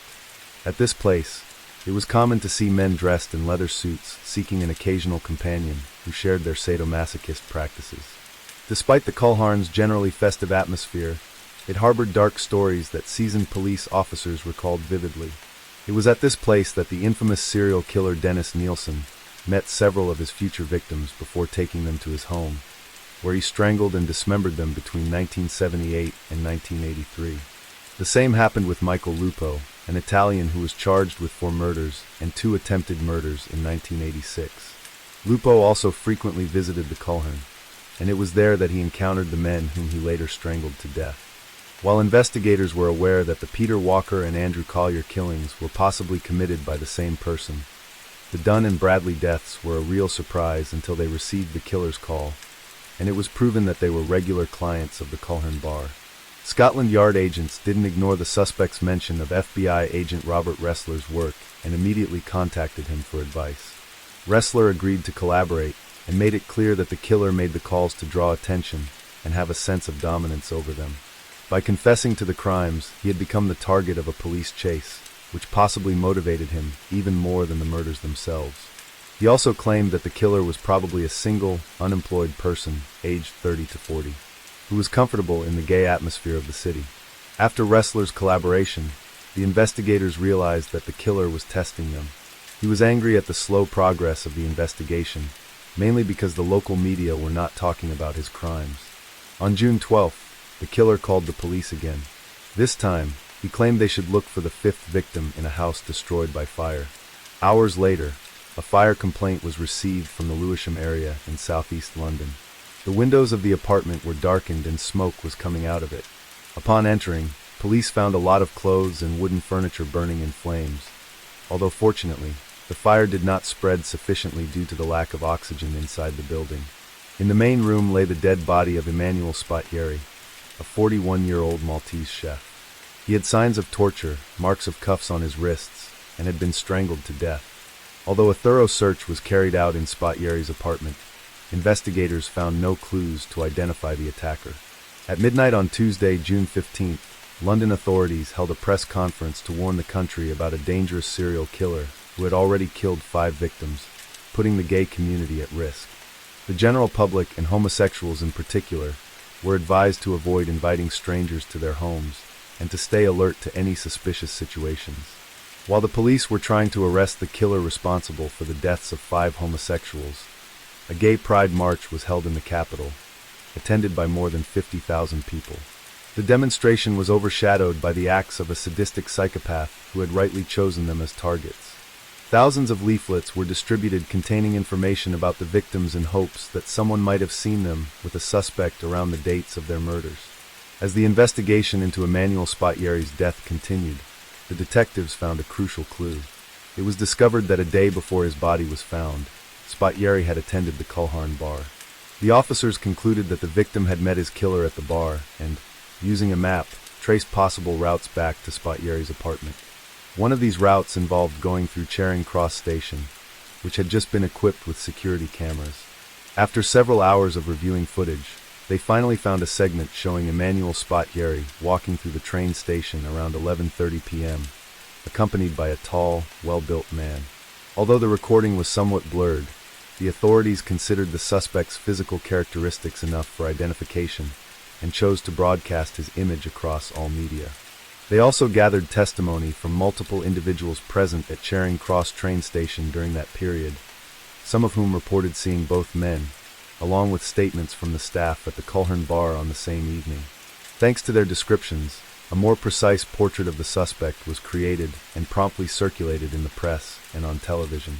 He was described as a man between 30 and 40 years old, over 185 meters tall, with oily skin, dirty teeth, and dark hair. His face was elongated.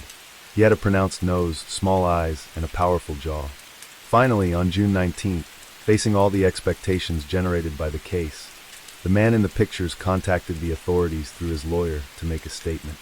He identified himself as 39-year-old Colin Ireland and denied being a murderer. He admitted to being bisexual and claimed that on the night of June 15th, he accompanied Emmanuel Spot-Yerry to his apartment to have sex. However, he stated that another person arrived at the apartment and wanted to join them, but he refused. He later left the place and spent the night near a local church before returning to his home in Southend-on-Sea, Essex County. 2 days later, the same lawyer called the police and asked them to come to his office at the express request of his client, who would also be waiting for them to testify. The officers immediately arrived at the appointment, but didn't plan to talk. Colin Ireland was arrested preventively in his lawyer's office. He showed no resistance and accompanied them quietly to the police station. He turned out to be as intimidating as he was arrogant. The officers who interrogated him stated he looked them straight in the eyes without blinking or saying a word. He seemed sure that beyond the security camera images circulated by the media, there was no evidence against him. But he was wrong. When his fingerprints were taken, they matched 99% with those found on the window frame of Andrew Collier's apartment. This directly linked Colin Ireland to 2 murders with irrefutable evidence, those of Andrew Collier and Emmanuel Spot-Yerry. The revelation took him by surprise. All of the crime scenes had been meticulously cleaned, and except for the window frame in Collier's apartment, no fingerprints were found on any of them. The killer had been very careful, but he made 2 mistakes that incriminated him. For a month, Ireland stayed quiet in his cell, while police tried to find evidence connecting him to the cases of Peter Walker, Christopher Dunn, and Perry Bradley III, but they couldn't find anything. Authorities then made a risky decision. They knew that if Ireland was indeed the person who had communicated with the police and the press to report his crimes, he wouldn't be satisfied with being charged with only 2 murders. In his calls, he had made it clear that he aspired to become a recognized serial killer. If he wanted to be famous, he would have to confess to more victims. Ireland was ultimately charged with only the murders of Andrew Collier and Emmanuel Spot-Yerry. The police plan worked as expected. When Ireland found out, he became angry and informed one of his escorts during a hearing that he wanted to confess to all his crimes. He was immediately transferred to a police station in Edmonton, where he admitted to being a serial killer. He stated he had decided to become one after reading several books on the subject, mainly Whoever Fights Monsters by FBI agent Robert Ressler, who had helped Scotland Yard draw up his profile a few weeks earlier. Colin Ireland was born on March 16, 1954, in Dartford, Kent, England. He was raised by his grandparents and his mother, a 17-year-old who was soon abandoned by her partner. In the early 1960s, the mother and son stayed for a couple of months in a homeless shelter because they were bankrupt. The woman subsequently married and became pregnant, but their financial situation did not improve. Ireland was sent to an orphanage for a couple of months, an experience that left him feeling unprotected and despised, developing an inferiority complex. His relationship with his mother was strained. Years later, Ireland confessed to a friend that on one occasion, his mother moved without warning him, and he could only find her again because someone else gave him the new address. In school, he was a mediocre and unstable student, showing no interest in any particular area. He spent most of his time alone, and soon began committing robberies and setting small fires, though these actions did not have major consequences. In 1966, at the age of 12 while visiting a fair, a man approached him and offered him money and candy in exchange for sex. Ireland rejected the proposal, but it marked a turning point in his view of homosexual men. He had no friends or support network and was often bullied by other boys because, in addition to being reserved and quiet, he was extremely thin. However, during his youth, he began to stand out for his figure, measuring around 6 feet 2 inches in height. He developed a wide back and thick neck, which gave him a masculine and intimidating look. In 1970, he was arrested after a robbery and sent to the Finston Minor School Reformatory. A few weeks later, he was expelled after burning a fellow prisoner's belongings. At 17, he escaped to London to start a new life, but soon had problems with the law. He spent the following years in and out of prison. In 1975, he was arrested and charged with stealing a vehicle, resulting in an 18-month prison sentence. In 1977, he received another 18-month sentence for extortion. In 1980, he was found guilty of theft and sentenced to 2 years in prison. One of Ireland's favorite hobbies was camping in forested areas, slopes, and ponds. He had acquired a taste for military clothing and survival equipment, and even traveled to France to enlist in the Foreign Legion, but was rejected. He later confessed that, by that time, he began attending gambling places and casinos, where he was approached by older men who offered him money in exchange for sex. Although several experts believe Ireland was attracted to men, he always denied it. While some of his acquaintances recalled hearing him make disrespectful comments about homosexuals, it was not a subject that obsessed him. Ireland also didn't seem interested in having a partner. But in 1982, after a brief engagement, he married Virginia Summett, a paraplegic woman who had a daughter from a previous relationship. At first, he presented himself as a man concerned about his wife's health and the well-being of the girl. Neighbors even nicknamed him the Gentle Giant because he was affectionate to his family, always willing to help others, and even worried about the safety of the neighborhood, patrolling at night with another neighbor. However, that didn't last long. Ireland began to go out frequently, and stayed out of the house, showing a clear disinterest in domestic life. The marriage ended in 1987 when his wife filed for divorce after discovering that he was being unfaithful to her. In 1989, Ireland met Janet Young, a woman who had 2 children and ran a bar in Devon County. Within a few weeks, they started a relationship, and 3 months later, they married in early 1990. Young has been interviewed in several documentaries about the case, and stated that Ireland seemed eager to get married from the start. He seemed to be a kind and correct man, but his personality shifted. He was manipulative, controlling, and occasionally violent. On one occasion during a fight, he locked her in a room, broke all the lights, leaving her completely in the dark, and began to mess with her all over the place. For months after the wedding, Ireland stole all her savings, leaving her and her children bankrupt before moving to the coastal town of Southend-on-Sea in Essex. However, the money didn't last long, and he had to spend some time in a shelter. Until then, Ireland had worked as a firefighter, chef, and waiter in a gay bar, but his lack of consistency, bad temper, arrogance, and intolerance to frustration prevented him from getting a stable job. Perpetrating robberies and constant escapes seemed to fit much better into his nomadic and parasitic lifestyle. However, he volunteered at a local homeless shelter in 1991. He was one of the most enthusiastic workers and received several positive reviews, so he quickly became deputy director, a role that provided a modest salary and enabled him to rent an apartment. Richard Higgs, his ex-boss, remembered him as a man passionate about his work, and they soon became friends. He was aware that his new employee had a history of minor crimes and had been in prison, but he seemed willing to change. While he described him as a calm man, he recognized that his appearance was intimidating, and people at the shelter quickly realized they shouldn't bother him. Despite Ireland's commitment to his workplace, he exhibited some inappropriate behavior that placed him in the spotlight of one of the local managers. He was too authoritarian, and due to complaints of mistreatment from staff, he was dismissed in December 1992. His former boss and friend Richard Higgs welcomed him for a couple of days at his house, and later confessed in an interview with the Born to Kill show that Ireland was desperate and frustrated. He felt that his dismissal had been unjustified and that his work was not appreciated. Earlier that year, FBI agent Robert Ressler had published Whoever Fights Monsters, a book on the behavior and psychological profile of serial killers. Ressler, who is considered an eminence in criminology, worked for 20 years for the FBI, and not only helped to form the behavioral science unit alongside his colleague John Douglas, but also drafted the profiles of several violent criminals, both in the United States and the rest of the world. In 1988, He had already contributed to the publication of the study manual Sexual Homicide Patterns and Motives. However, Whoever Fights Monsters was a more personal work, where Ressler recounts his experiences interviewing and profiling some of the most notorious serial killers of the last century.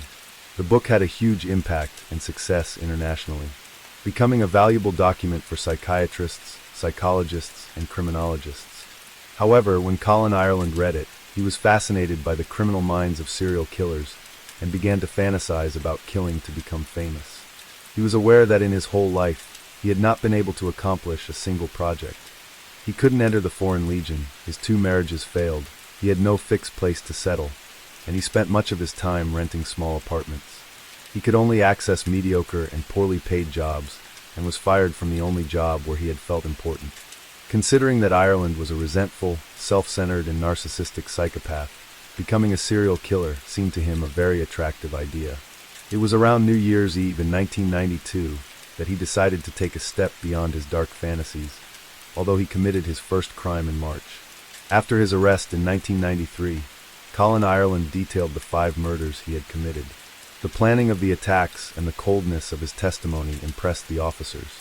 Ireland confessed that he traveled from Southend-on-Sea to southwest London with a bag in which he carried adhesive tape, handcuffs, a flashlight, a rope, gloves, a knife, and a change of clothes.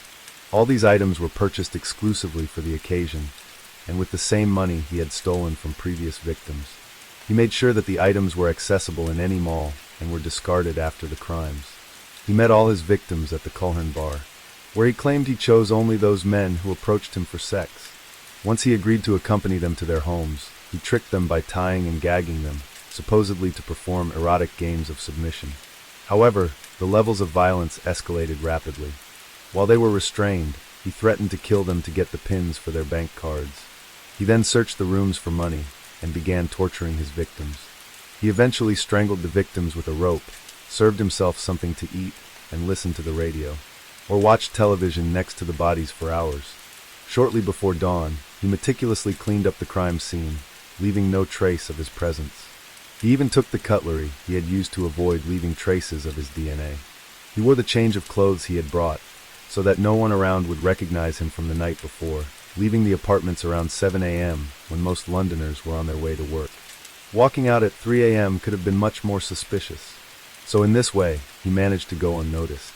He used the victims' bank cards and withdrew amounts of $200 from ATMs near the crime scenes, except in the case of Emmanuel Spottieri, who refused to give him the pin despite being tortured. Ireland explained that in the cases of Peter Walker and Andrew Collier, he felt particularly annoyed because he discovered medical papers indicating they were HIV positive when he was searching through their belongings. The fact that they had invited him to their homes for sex, knowing they were infected, made him even crueler in torturing and killing them. After killing Peter Walker in early March 1993, Ireland called the Samaritans and the newspaper The Sun, supposedly to report dogs were locked in the apartment. But his real intention was for the police to find the body. When the news came out, some sensationalist media referred to him as the animal-loving killer, a nickname he didn't like at all. When he attacked Andrew Collier in his apartment and found out he was HIV positive, he strangled his cat with a rope and left it on his owner's body, the muzzle biting his penis. Not only did he want to give Collier an unworthy death, but he also wanted to leave a clear message to the police and the media that he was definitely not an animal-loving killer. Colin Ireland insisted that, while he didn't like homosexuals at all, he was not homophobic. He picked them as victims simply because he saw them as vulnerable and marginalized in society. At the same time, many of Culhern's patrons were interested in sadomasochistic relationships that involved submission, so it was very easy for him to control them with his handcuffs. Killing homosexuals to become a famous serial killer seemed to be his motivation, but several of the forensic psychologists who interviewed him disagreed and proposed other hypotheses. Some believed that Ireland was homosexual or bisexual and had sex with other men in his youth, but felt too embarrassed to recognize it. One might argue that by killing homosexuals, he was killing a part of himself that he hated, and he suppressed his desires because they caused him rejection. But his extremely sadistic behavior when it comes to killing also plays an important role. In fact, it is much more likely that he enjoyed murder and above all torture. When the experts asked him why he burned Peter Walker's genitals with a lighter, He simply replied that he wanted to know how burnt pubic hair smelled. However, this procedure was repeated in subsequent cases and became part of his murderous signature. Although he didn't penetrate his victims and no semen was found at the crime scenes, it is likely that he masturbated with them alive or dead and was careful enough not to leave evidence. All these elements, combined with an intense desire for recognition, emotional disconnection, vanity, frustration, and lack of empathy, made Colin Ireland a subject who was more ashamed of his sexual inclinations than the horrible crimes he committed. Finally, since he had confessed to committing all 5 murders, no trial was needed. On December 20th, 1993, Ireland was sentenced to 5 life sentences without the possibility of parole and sent to Wakefield Prison. He died of pulmonary fibrosis on February 21, 2012, at the age of 57. When Colin Ireland caught the attention of the whole of England with his crimes and called the police, mentioning FBI agent Robert Ressler's book, Whoever Fights Monsters, it caused a big commotion. Not only did Scotland Yard contact Ressler to help them draw up a profile of the suspect, but several British journalists also asked him if his book could incite a person to become a serial killer. In fact, some sensationalist media directly blamed Ressler for inspiring murderers like Ireland and called for the text to be removed from all British bookstores. In 1998, Ressler published another book titled Inside the Monster, in which he included a chapter on the Colin Ireland case incident. In it, he clarifies several of the factors that could have made Ireland a murderer and emphasizes his inability to accept his homosexuality, comparing him to John Wayne Gacy, who, despite having abused and murdered more than 30 young men and boys, never admitted to being attracted to them. Ressler also explains that many serial killers have used the Bible to commit their atrocities, yet no one has suggested removing it from bookstores as they did with his book. Story 5. Kind words cost nothing. From a young age, most of us have likely heard this saying, right? This proverb emphasizes the importance of speaking kindly and politely.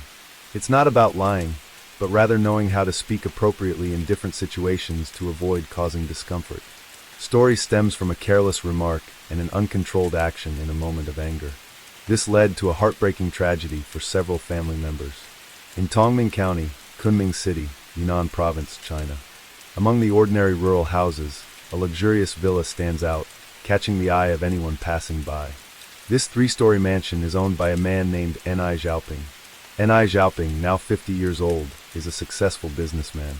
In recent years, with the booming economy, his business has also flourished.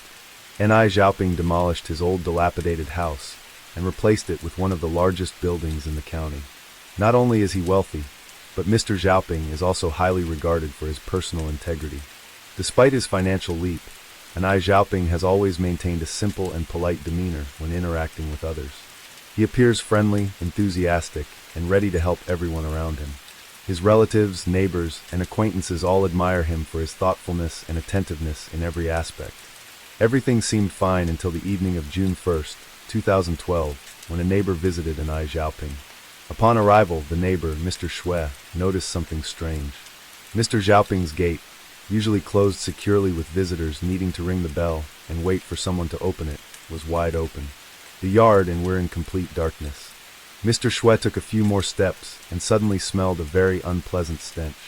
Many thoughts crossed his mind at that moment. Suspecting a break-in, he shouted to see if anyone in the house would respond. Mr. Shui didn't rush in, but waited a bit longer. While observing his surroundings, he tripped over something. He remembered he had a mini flashlight in his pocket, so he took it out. In the dim light, Mr. Shu was shocked by the scene before him. Blood stains were everywhere, from the yard to the inside of the house. Mr. Shu immediately ran back to call the police. Upon receiving the report, the police rushed to the provided address.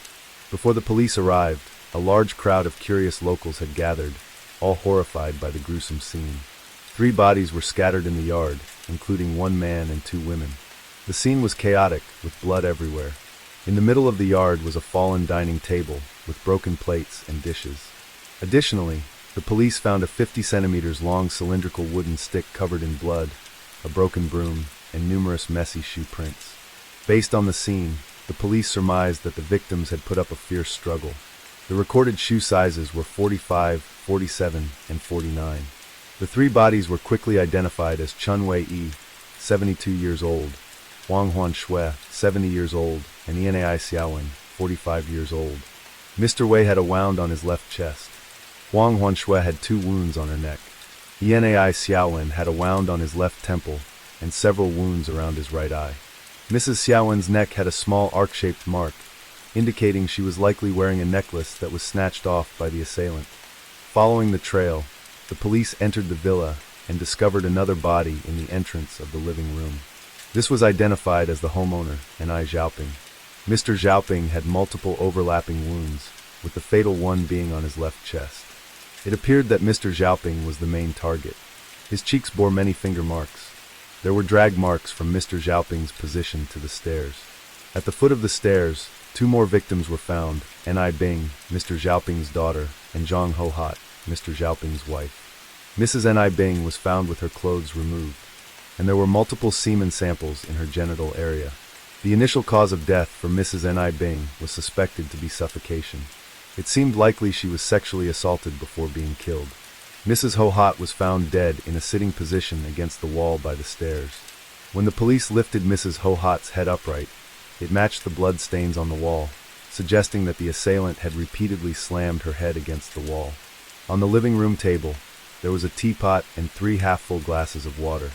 Under the tray holding the glasses, a small amount of water was found. Among the remaining dry glasses on the tray, 1 was wet.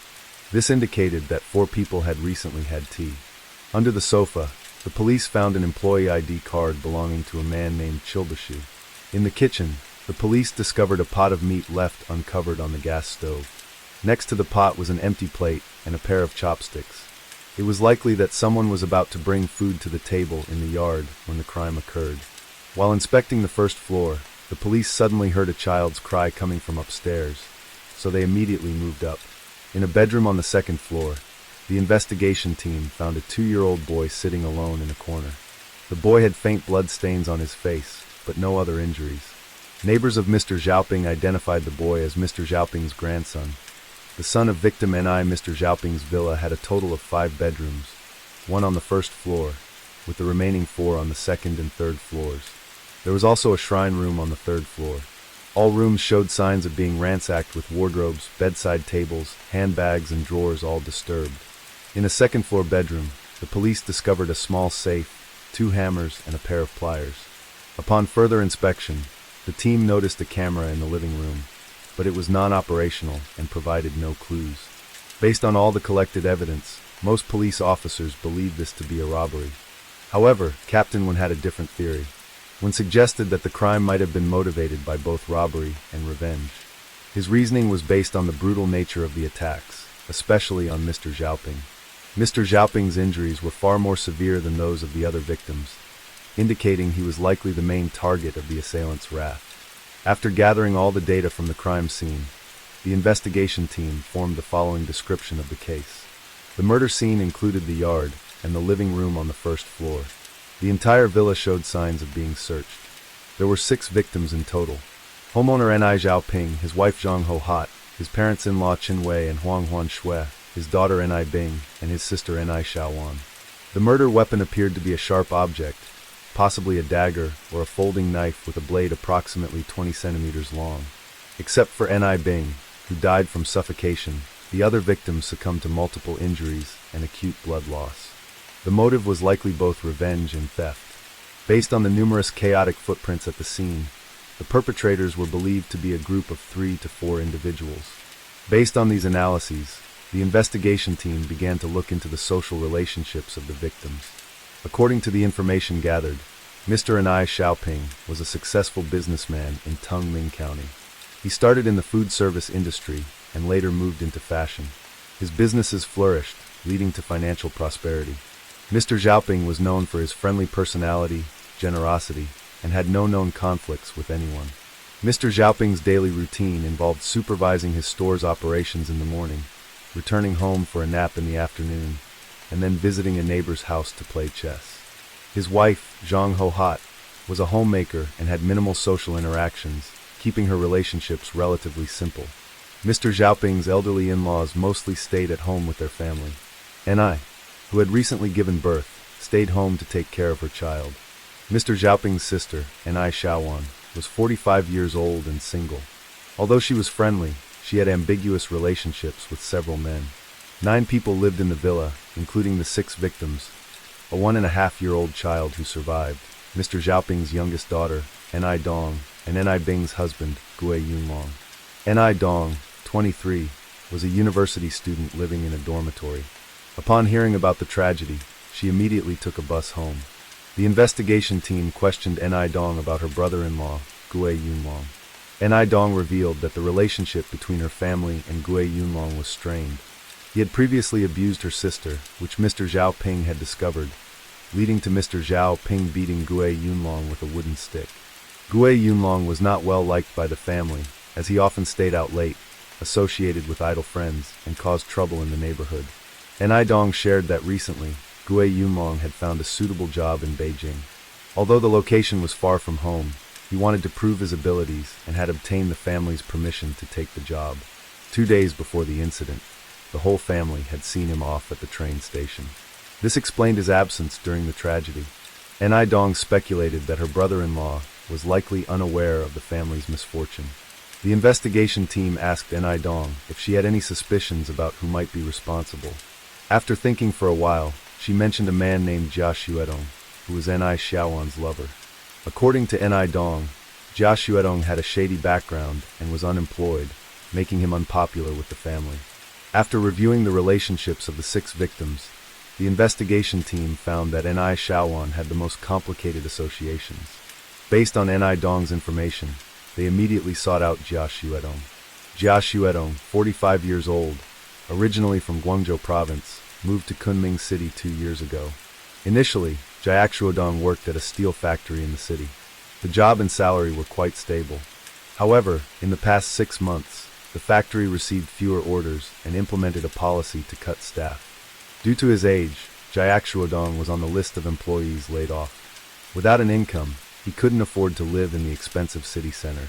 Jia Xuedong wandered to Tungming County in search of a place to stay. By chance, he met an eye showing the sister of an AI Xiaoping.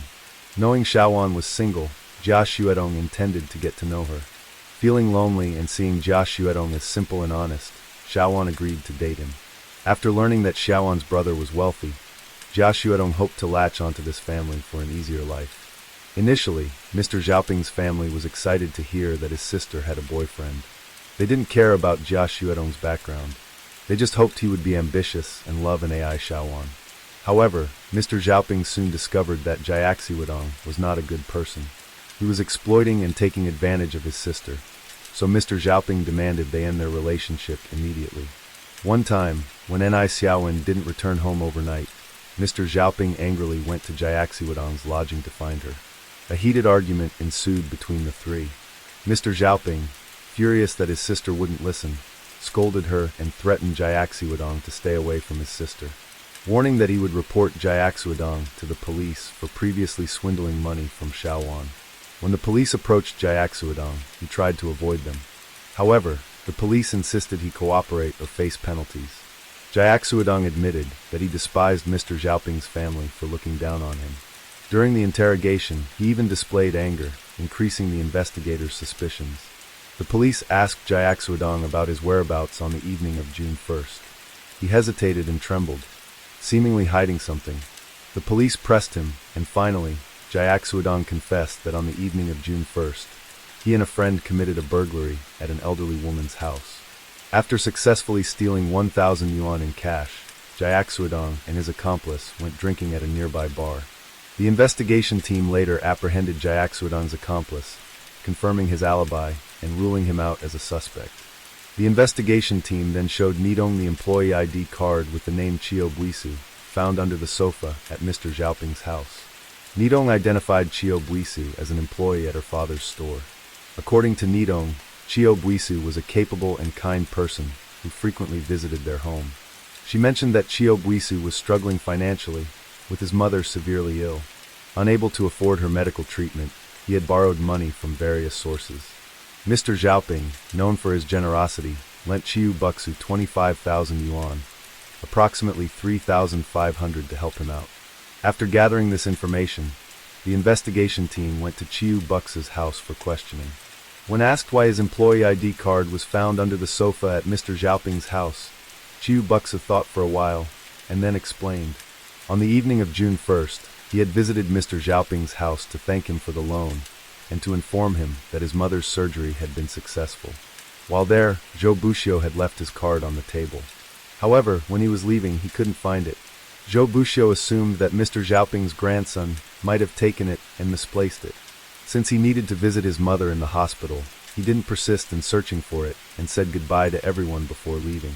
Zhou Buxiu recalled that 5 minutes before he left Mr. Xiaoping's house, 2 guests named Yuan Wei and Yuan Fenghua arrived. They were looking for Gui Yunlong, Mr. Xiaoping's son-in-law. After leaving Mr. Xiaoping's house, Zhou Buxiu went directly to the hospital and stayed with his mother all night. The patient sharing the room with his mother could confirm his alibi. After verifying Zhou Buxiu's story, the police investigated Yuan Wei and Yuan Fenghua. Ni Dong revealed that these 2 were debtors of her family. During the investigation, an officer learned that on the evening of June 1st, someone had seen Gui Yunlong loitering around the house. According to Ni Dong, Gui Yunlong had supposedly gone to Beijing 2 days before the incident. Why was he seen in front of the house on that evening? The case began to take on new dimensions. Discreetly investigating, the police discovered that Gui Yunlong had never boarded the train to Beijing. Instead, he had a close relationship with Wei and Fenghua, frequently playing mahjong together. Moreover, Yuan Fenghua had a criminal record for theft and had served 5 years in prison.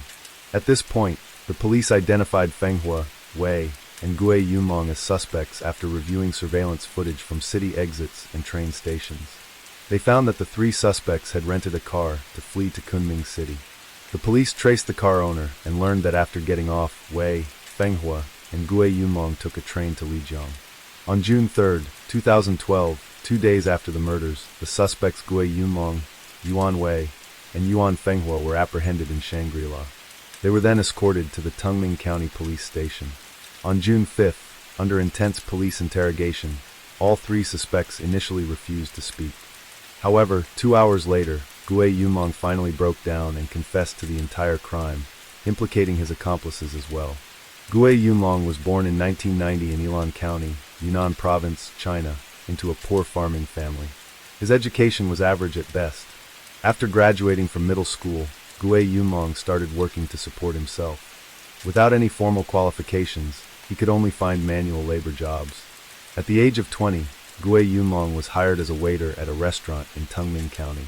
Around mid-February 2010, Bing was hired as a cashier at the same restaurant. Although Ni Bing wasn't particularly beautiful, her charming personality and considerate behavior attracted all the male employees, including Gui Yunlong. Knowing that Ni Bing was single, Gui Yunlong deliberately tried to get closer to her, inviting her out to eat after their shifts. Ni Bing, having never been in a relationship before, was quickly won over by his sweet words. The more they talked, the more they were attracted to each other. Shortly thereafter, Gui Yunlong and Ni Bing began secretly dating, unbeknownst to their families. Gui Yunlong was unaware of his girlfriend's wealthy background. He assumed that Ni Bing came from a poor family like his own, and showed her much sympathy and affection. After dating for 6 months, Ni Bing suggested introducing Gui Yunlong to her family.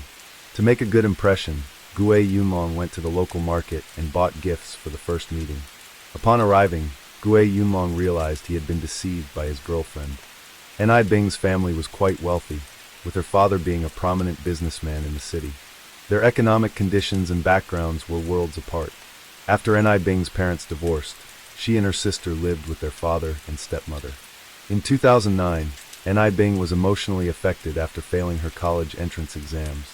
Mr. Xiaoping didn't scold her, but instead encouraged her to keep trying. Using his connections, Mr. Xiaoping arranged for his daughter to work as a cashier at a restaurant. Ni Bing accepted this arrangement, keeping her privileged background a secret. When Mr. Xiaoping saw that his daughter had brought home a poor young man, he was very cold and didn't even acknowledge the gifts Gui Yunlong had brought. Gui Yunlong felt deeply uncomfortable and humiliated by Mr. Xiaoping's disdain. However, Ni Bing's genuine love for Gui Yunlong eased his discomfort somewhat. Ni Bing and Gui Yunlong continued their secret relationship for a long time. In early May, Ni Bing became pregnant.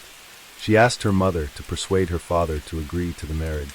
When Mr. Xiaoping learned that his daughter was pregnant, he quickly organized a wedding to avoid the family's disgrace. as premarital pregnancy is considered shameful in Chinese culture. He even gifted the couple a house. However, Gui Yunlong's family suggested that the newlyweds live with Mr. Xiaoping's family. After the wedding, Mr. Xiaoping arranged for his son-in-law to learn the business and placed him in charge of managing a clothing store. However, Gui Yunlong, lacking managerial skills, frequently clashed with the store manager. Mr. Xiaoping moved him to several branches, but he couldn't last long at any of them. When Ni Bing was about to give birth, Mr. Zhao Bing asked Gui Yunlong to stay home and take care of his wife, promising to eventually hand over a store for them to manage once their child grew older. In March 2011, Ni Bing gave birth to a baby boy. Staying home all day to care for the child gradually made Gui Yunlong feel tired and bored. The couple often quarreled, neither willing to back down. Gui Yunlong also felt out of place among his wife's wealthy relatives and friends due to his humble background. During family gatherings, he was often looked down upon and gossiped about, with people saying he married an Ai Bing not out of love, but for her family's wealth. Although furious, Gui Yunlong kept his head down and remained silent. To avoid seeing his wife's displeased expression, Gui Yunlong started going out daily to drink, gamble, and chat with friends. Many nights he returned home drunk and would beat his wife and child for no reason, which greatly displeased Mr. Xiaoping. Mr. Xiaoping threatened to throw Gui Yunlong out if this behavior continued. Dependent on Mr. Xiaoping, Gui Yunlong didn't dare to argue back. In October 2011, Gui Yunlong met Yuan Wei and Yuan Fenghua at a local casino. All three shared similar backgrounds and quickly became friends. Yuan Wei, born in 1984, had opened a hotel in Tongming, but later went bankrupt and fell into heavy debt. With no other options, Wei turned to gambling, only to find his debts increasing. Knowing Mr. Xiaoping was wealthy, Wei borrowed more than 40,000 yuan, about $5,500 from him, but had not been able to repay it in the past 3 years. Yuan Fenghua, born in 1971, had previously served time in prison for theft.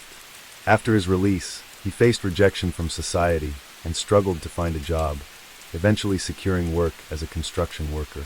Despite having a stable income, Fenghua continued to gamble, accumulating even more debt.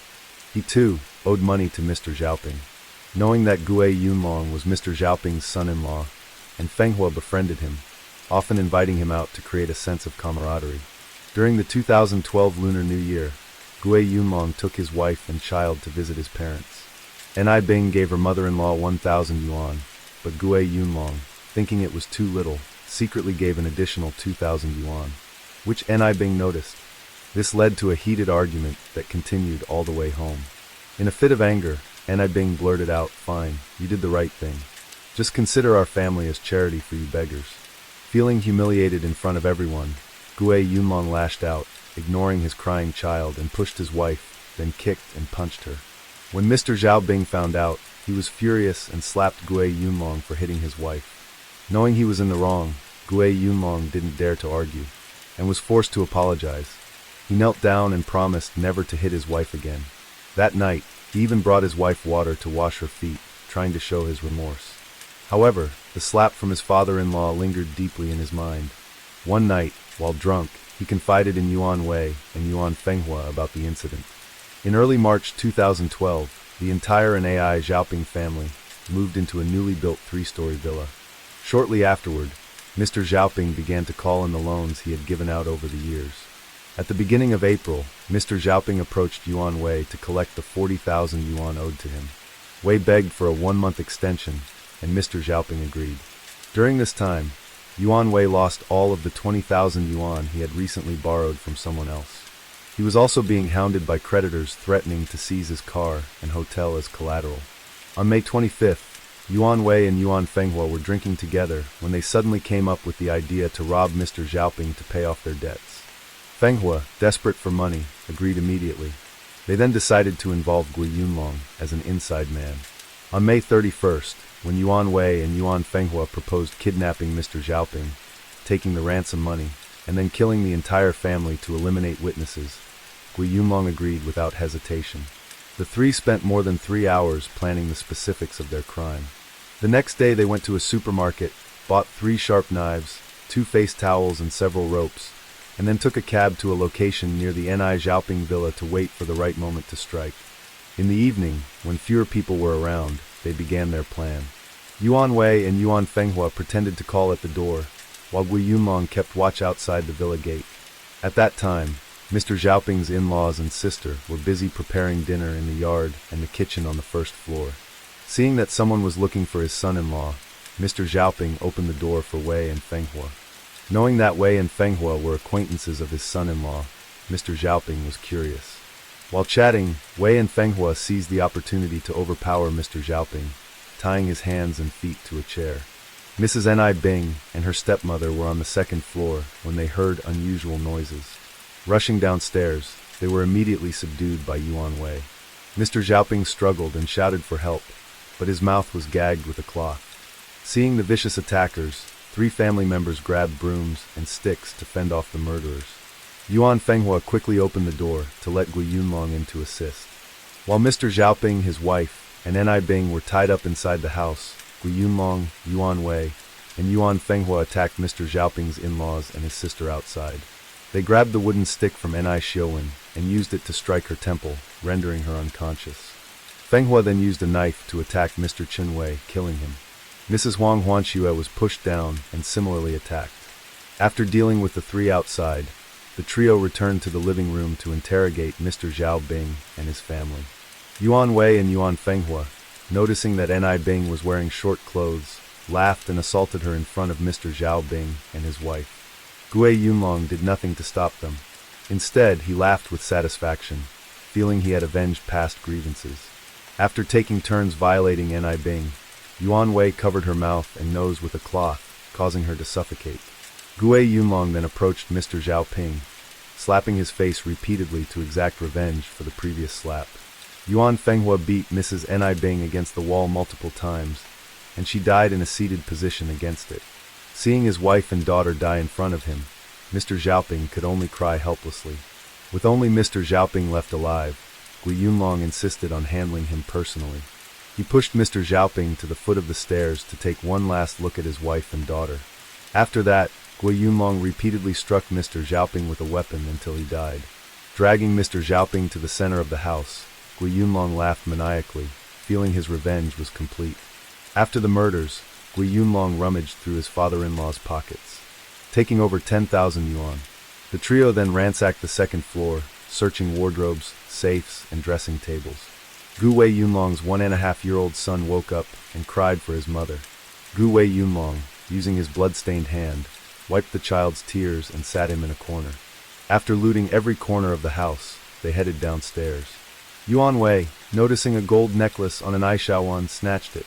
Mr. Xiaoping's father, who lived in their old house, and his youngest daughter, Ni Dong, who lived in a university dorm, were fortunate to escape the massacre. Now, only the 2 of them were left to support each other.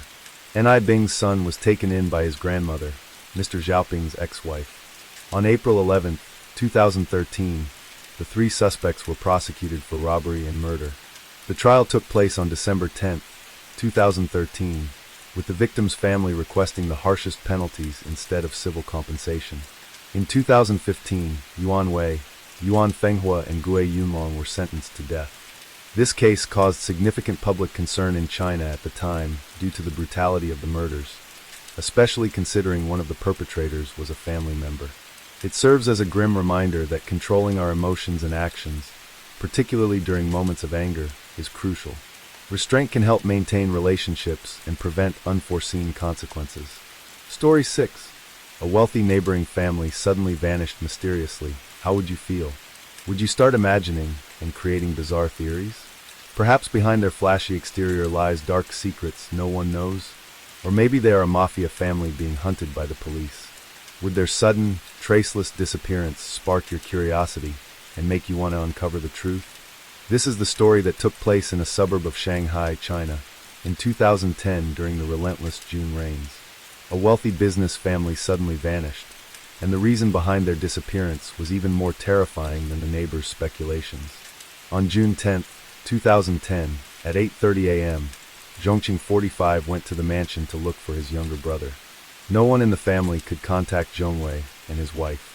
After repeatedly ringing the doorbell with no response and seeing the gates tightly closed, he sensed something was wrong.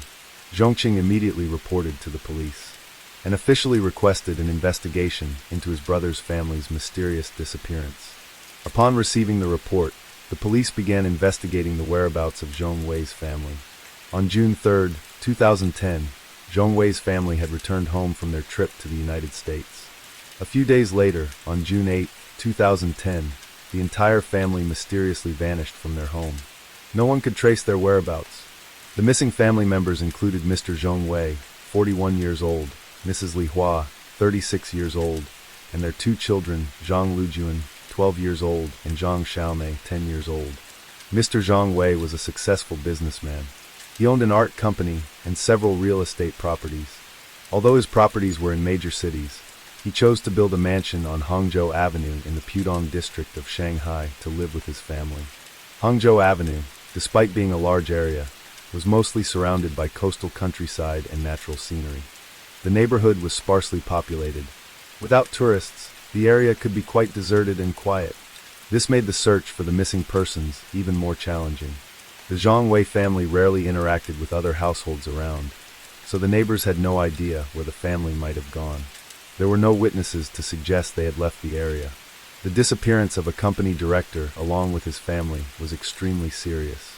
The business couldn't operate without its head.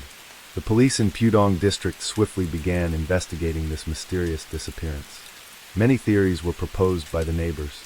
They speculated that the family was fleeing the country due to a massive corporate debt. They believed that the family's success and wealth were just a facade, and that Zhong Wei's family was burdened with huge debts, which led them to stage this disappearance. Others suggested that behind Zhong Wei's legitimate business was a cover for the family's illicit money-making activities. Perhaps he had accumulated enough money for the future and hastily erased their tracks to avoid facing the law. At their mansion on Hangzhou Avenue, police found numerous clues indicating a hurried departure. The house was in such disarray that it was clear they had left in a rush. Slippers were pulled from the closet and scattered down the hallway. Pillows and blankets were strewn across the sofa and floor. A half-drunk glass of water was left on the table. Before leaving, they had a family meal, and the bowls, chopsticks, and glasses were still on the table, uncleaned. Leftover food in the kitchen had begun to spoil. To this day, the family's bedroom remains the messiest place. Items were taken haphazardly from the desk. Their wardrobe was left open, with clothes spilling out. Hangers were scattered all over the floor. Neighbors mentioned that the family had a golden retriever. They didn't forget to take the dog with them. It had been days since the report of Zhong Wei's family disappearance, but there was no new progress. The police decided to expand their investigation to the surrounding areas. A neighbor's security camera captured the moment their SUV left the mansion, but the occupants of the car were not clearly visible. Around 11 p.m. on June 13, 2010, Liang Huang, 38, received a phone call from Zhong Wei. However, Mr. Huang was too busy with work to take the call from his boss. By the time he checked his call history and tried to call back, he received a message that the number was unreachable. The police believed they should track the SUV's route to locate Zhong Wei's family. It took a considerable amount of time, but security cameras eventually confirmed that Zhong Wei's SUV had driven to the Hangzhou city area, a 3 to 4 hour drive from Hangzhou Avenue. The next question was where they had stayed in Hangzhou. Shortly after, the investigation team received information about a mansion owned by Zhong Wei's wife, Li Hua, in Hangzhou. The investigation team thought they had successfully located Zhong Wei's family after many days of searching, but little did they know that this would lead to a more serious and complex investigation. On June 17, 2010, the police arrived at Li Hua's mansion on Xingdian Avenue. After repeatedly ringing the doorbell with no response, the police waited for a warrant and proceeded to search the mansion. Upon entering, they were met with a horrifying scene.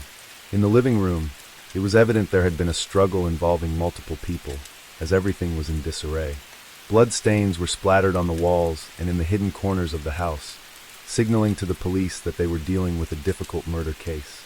By around 2 p.m. on June 17, 2010, investigators and officers were on the scene. Although blood samples taken from the scene were confirmed to belong to the Zhang family members, the family themselves were nowhere to be found. While searching for clues about Zhong Wei's family in the mansion, an officer discovered a shovel in the backyard. Although the entire garden was covered in green grass, There was a patch of earth a few steps from the shovel that appeared to have been recently disturbed with grass mixed with soil rather than neatly trimmed. Suspecting something was buried beneath the ground, officers began digging. After examining the area around the house and the disturbed patch, they discovered 4 decomposing bodies buried deep in the backyard. Based on the external appearance and the clothing on the bodies, the police identified the bodies as the Zhang family they had been searching for. None of them were wearing shoes or slippers. Their clothes were faded, but it was clear they were in their home sleepwear. The 4 bodies were found stacked in a deep pit. The first body on top was a young girl of elementary school age. The next body pulled out was that of a slightly older boy. Finally, the bodies of a woman and a middle-aged man were retrieved. The autopsy results confirmed the identities of the 4 bodies as Zhong Wei, 41 years old, Li Hua, 36 years old, and their 2 children, Zhong Lujuan, 12 years old, and Zhong Xiaomei, 10 years old. The estimated time of death was around midnight on June 13, 2010. The female bodies, Li Hua and Zhong Xiaomei, showed no signs of sexual assault. The 4 victims had been brutally beaten to death with an iron hammer. The extent of the injuries on their bodies indicated that they had been subjected to severe and brutal torture before being killed. After their search, the police concluded that there were no signs of forced entry on any of the doors. Gaining access to the house would have been extremely difficult. Both the outer gate and main door were very secure and sturdy. If they hadn't been opened from the inside, it would have been almost impossible for an ordinary person to break in. If the perpetrator had entered by climbing the wall and through the large windows, it wouldn't make sense either, as the Zhang family had carefully locked all the windows. Additionally, the type of glass used in the windows was not easily broken or shattered. All the windows across all floors were inspected and showed no signs of being broken or tampered with. The locks were still intact. The perpetrator might have entered the house through the main entrance. The Zhang family likely opened the door when the perpetrator rang the bell. They were not on guard against this person. This detail suggests that the perpetrator could have been someone familiar and close to the Zhang family. However, the neighbors were also not ruled out as suspects. The Zhang family's mansion was well secured and equipped with numerous surveillance cameras. Reviewing the footage would have made the investigation easier, but the perpetrator was meticulous enough to destroy the cameras and the surveillance system. The ground floor of the house was believed to be where the perpetrator attacked the family members. The entire ground floor was designed as an open space with the living room and kitchen connected. It appeared to be an ordinary evening before the intruder struck. In the living room, there were 2 partially eaten popcorn boxes on the table. The sofa was displaced from its original position. A flower vase had fallen from the TV cabinet and shattered. Even the sofa pillows and the rug were scattered haphazardly. On the dining table were 2 plates of food with only a few bites taken. There was also a pack of cigarettes placed nearby with only a few cigarettes left. Zhong Wei's assistant, Liang Huang, confirmed this was the brand Zhong Wei often smoked. Additionally, there was a pot of soup on the stove that had spoiled. 3 coffee cups were prepared but still sitting by the coffee machine, not yet taken out. The kitchen cabinet doors were left open with a few blood stains on them. Liang Huang stated that this was the Zhong family's routine. Their 2 children, Zhong Lujuan and Zhong Xiaomei, liked to eat popcorn and watch movies in the evening. Zhong Wei would smoke after dinner, so he often kept a pack of cigarettes nearby. But that evening they had a guest. Liang Huang mentioned that Li Hua would usually prepare soup as a starter when they had guests. Only Zhong Wei and Li Hua drank coffee, and they rarely had more than 1 cup each. Therefore, Huang was certain that the 3rd cup of coffee was for their guest. It was impossible to determine who had contacted and visited them that night, because Zhong Wei's and Li Hua's phones were smashed. Blood stains were found all over the ground floor. Blood-soaked footprints were imprinted on the floor, and there were dried blood stains on the sofa and kitchen counter. The victims had likely tried to crawl and escape after being attacked, but were unsuccessful. On the 1st floor were the bedrooms of Zhong Wei and his wife, and the bedrooms of Zhong Lujuan and Zhong Xiaomei. Neither bedroom door was locked, making it easy for the perpetrator to enter. The children's rooms remained intact with no signs of theft, but the master bedroom had expensive and valuable jewelry missing. The entire room showed signs of being ransacked. After gathering all the information from the crime scene, the investigation team began examining the garden outside the house. The burial site was in the backyard. The grave was dug deep and carefully, unlike the hasty jobs of many criminals. However, the police easily located the burial site because of the shovel left beside it. Had the perpetrator buried the body shallower, the recent rains in Hangzhou might have led to the crime being discovered sooner. Additionally, the family's golden retriever had been left unfed for several days in the yard. The dog appeared to be depressed and listless. After recording and collecting all evidence and traces for further analysis, the investigation team urgently began interviewing the surrounding residents. Mei Tuan, 36, a neighbor of Li Hua's mansion stated, "I regret that I didn't see the perpetrator entering or leaving the house, nor do I know what they looked like. I had just returned home from my vacation." After verifying his alibi, this neighbor was completely cleared of suspicion. Mei Tuan added that the Zhang family rarely stayed at the mansion, so they weren't very close to the neighbors. Therefore, their comings and goings were hardly noticed. Additionally, Zhang Wei's older brother, Zhang Cheng, known to be the closest family member to Zhang Wei, was also interviewed. Mr. Cheng said he was aware that Mrs. Hua owned a mansion in Hangzhou, but didn't know why Zhang Wei's family suddenly went there. He further mentioned that Zhang Wei was a cheerful and kind person. If unprovoked, Zhang Wei never engaged in disputes. In business matters, Mr. Zhang Wei was always clear and straightforward, but never petty. Mr. Cheng and Mr. Zhang Wei often discussed business issues. They frequently met to go fishing or engage in other activities. If he had to list someone with a grudge against Zhang Wei's family, Mr. Cheng wasn't certain, but did mention a woman named Qingyi. Mr. Cheng explained that Qingyi was one of the co-founders of the current company along with Zhang Wei, but she had to leave due to disagreements over shares. Despite this, Mr. Cheng occasionally saw Qingyi at the company. In the list of suspects compiled by Mr. Zhang's assistant, Liang Huang, Qingyi's name also appeared, along with 3 other men. The list included Qingyi, 37, Li Long, 41, Guohong Xian, 43, and Li Guoqing, 41. While investigating all suspects on the list, the police also interviewed others connected to understand the relationship between the suspects and the Zhang family. In 2002, Zhang Wei and Qingyi partnered to start a tech company when both had nothing. They had been close friends for many years. When additional funding was needed, Qingyi said, "I don't have much money left. I need to take care of my family." Understanding her situation, Zhang Wei agreed to invest more. They agreed to split the initial profits equally. By 2006 to 2007, the company had become very profitable. After years of effort, Zhang Wei and Qingyi wanted to convert the business into a corporation. The decision about who would hold the majority shares became very contentious. All company members wanted to elect Zhang Wei as the CEO, but Qingyi disagreed. She accused Mr. Zhang of bribing and manipulating the members to vote for him. The tension reached its peak. Zhang Wei announced, "I will leave the company." But due to overwhelming disagreement, it was Qingyi who had to leave for not complying with the majority vote. In the early days, Qingyi would come to the company every week to cause trouble and demand her position back. After some time, Zhang Wei agreed to transfer a portion of his shares to Qingyi. It was only then that she stopped causing disturbances and maintained a friendly relationship with Mr. Zhang Wei. Liang Huang also mentioned that Qingyi often visited the company to complain about her life and demand large sums of money from Mr. Zhang Wei to pay off her debts. Zhang Wei frequently gave her money, remembering her contributions to the company's early days. However, this leniency only emboldened Qingyi, and over the years, her demands grew larger until Zhang Wei had to tell her, "I can't give you more.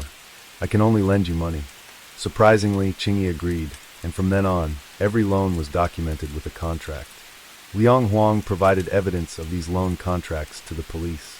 When the police questioned Qingyi with simple questions, without revealing that she was a suspect, she said, "I've known Mr. Zhang for a long time. He is a close and kind friend, but I haven't seen the Zhang family for a month." According to the loan contracts, Qingyi last met Zhang Wei 2 weeks ago to sign a contract. This contradiction in her statement led the police to keep her on the suspect list and continue monitoring her discreetly. On June 20th, 2010, the investigation team went to question Liang Huang, 41. He calmly invited the police into his home and answered their questions comfortably. He said, "I have heard about what happened to the Zhang family, and I don't understand why the police are here. As I assure you, I have no involvement in this." The police reassured him, saying, "We need to collect all testimonies and information related to the Zhang family to ensure a smooth investigation." Liang Huang responded, "The conflict between me and Mr. Zhang was long ago. It can't be the reason for me to be a suspect. Liang Huang and Zhang Wei had been friends for 20 years, both in business and personally. They promised to collaborate on their companies and never let money ruin their friendship until they started going to casinos for entertainment. Both were wealthy and didn't hesitate to bet large sums on gambling games. However, Zhang Wei once said, "We should limit our trips to the casino. If my wife finds out, it will be a big issue, and your wife will also be upset if she knows you're spending money there." Liang Huang understood Zhang Wei's concerns, but his gambling addiction was hard to break. He gradually stopped seeing Zhang Wei and went to casinos alone. When with Zhang Wei he could control his spending, but alone, he bet large sums to satisfy his addiction. After some time, Liang Huang went bankrupt and his family distanced themselves from him. He turned to Zhang Wei for help. Knowing the situation, Zhang Wei gave him money to resolve his issues but warned, "If you show up at a casino again, I will take back the money and leave you to your fate." Liang Huang agreed to the terms and used the money to pay off his debts.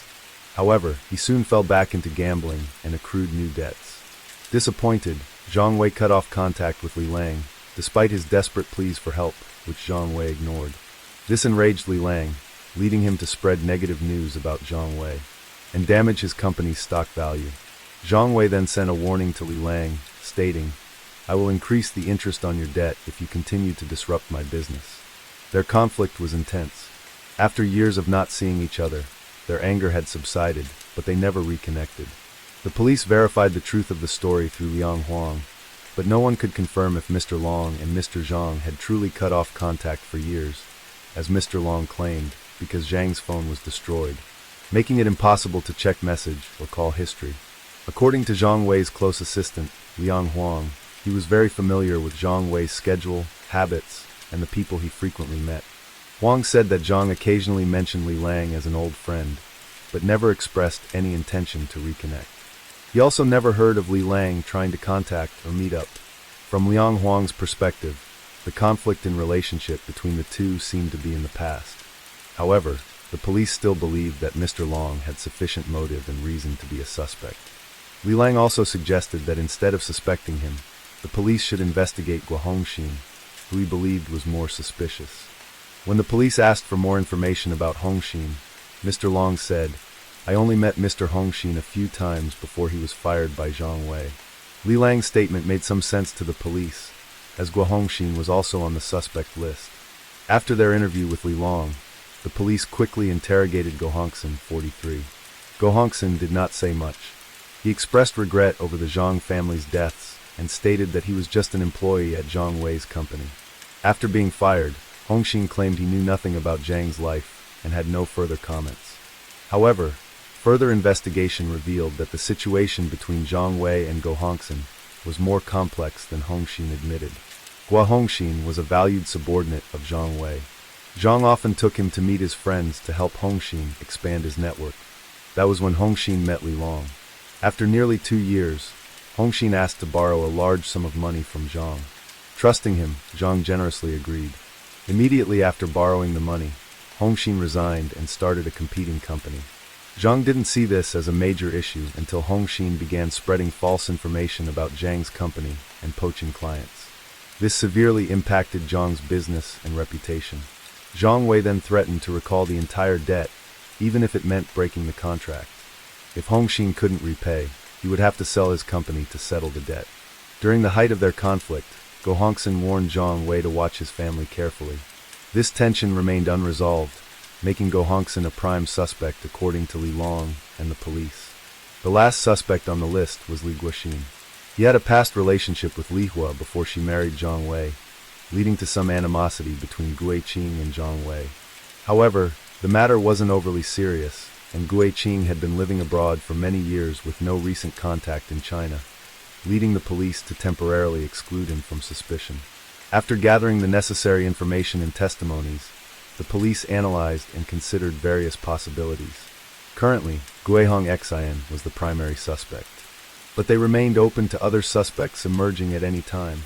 The lead investigator for this case is Lin Yang, 32 years old. He meticulously examined the injuries on the 4 victims. Lin Yang believed that the perpetrator must have had a deep grudge against Zhang's family. The attacker assaulted the victims with intense anger. The bruises and severely damaged areas indicated the perpetrator's rage. Even the two children were not spared by the killer. The perpetrator was the fifth person at the scene, but Lin Yang suspected the possibility of a sixth person due to two different sets of bloody footprints found in the bedroom of Zhang and his wife. These footprints were of different sizes, suggesting the perpetrator might have dragged Li Hua to the bedroom to locate the jewelry faster. However, this would typically leave more blood traces on the floor.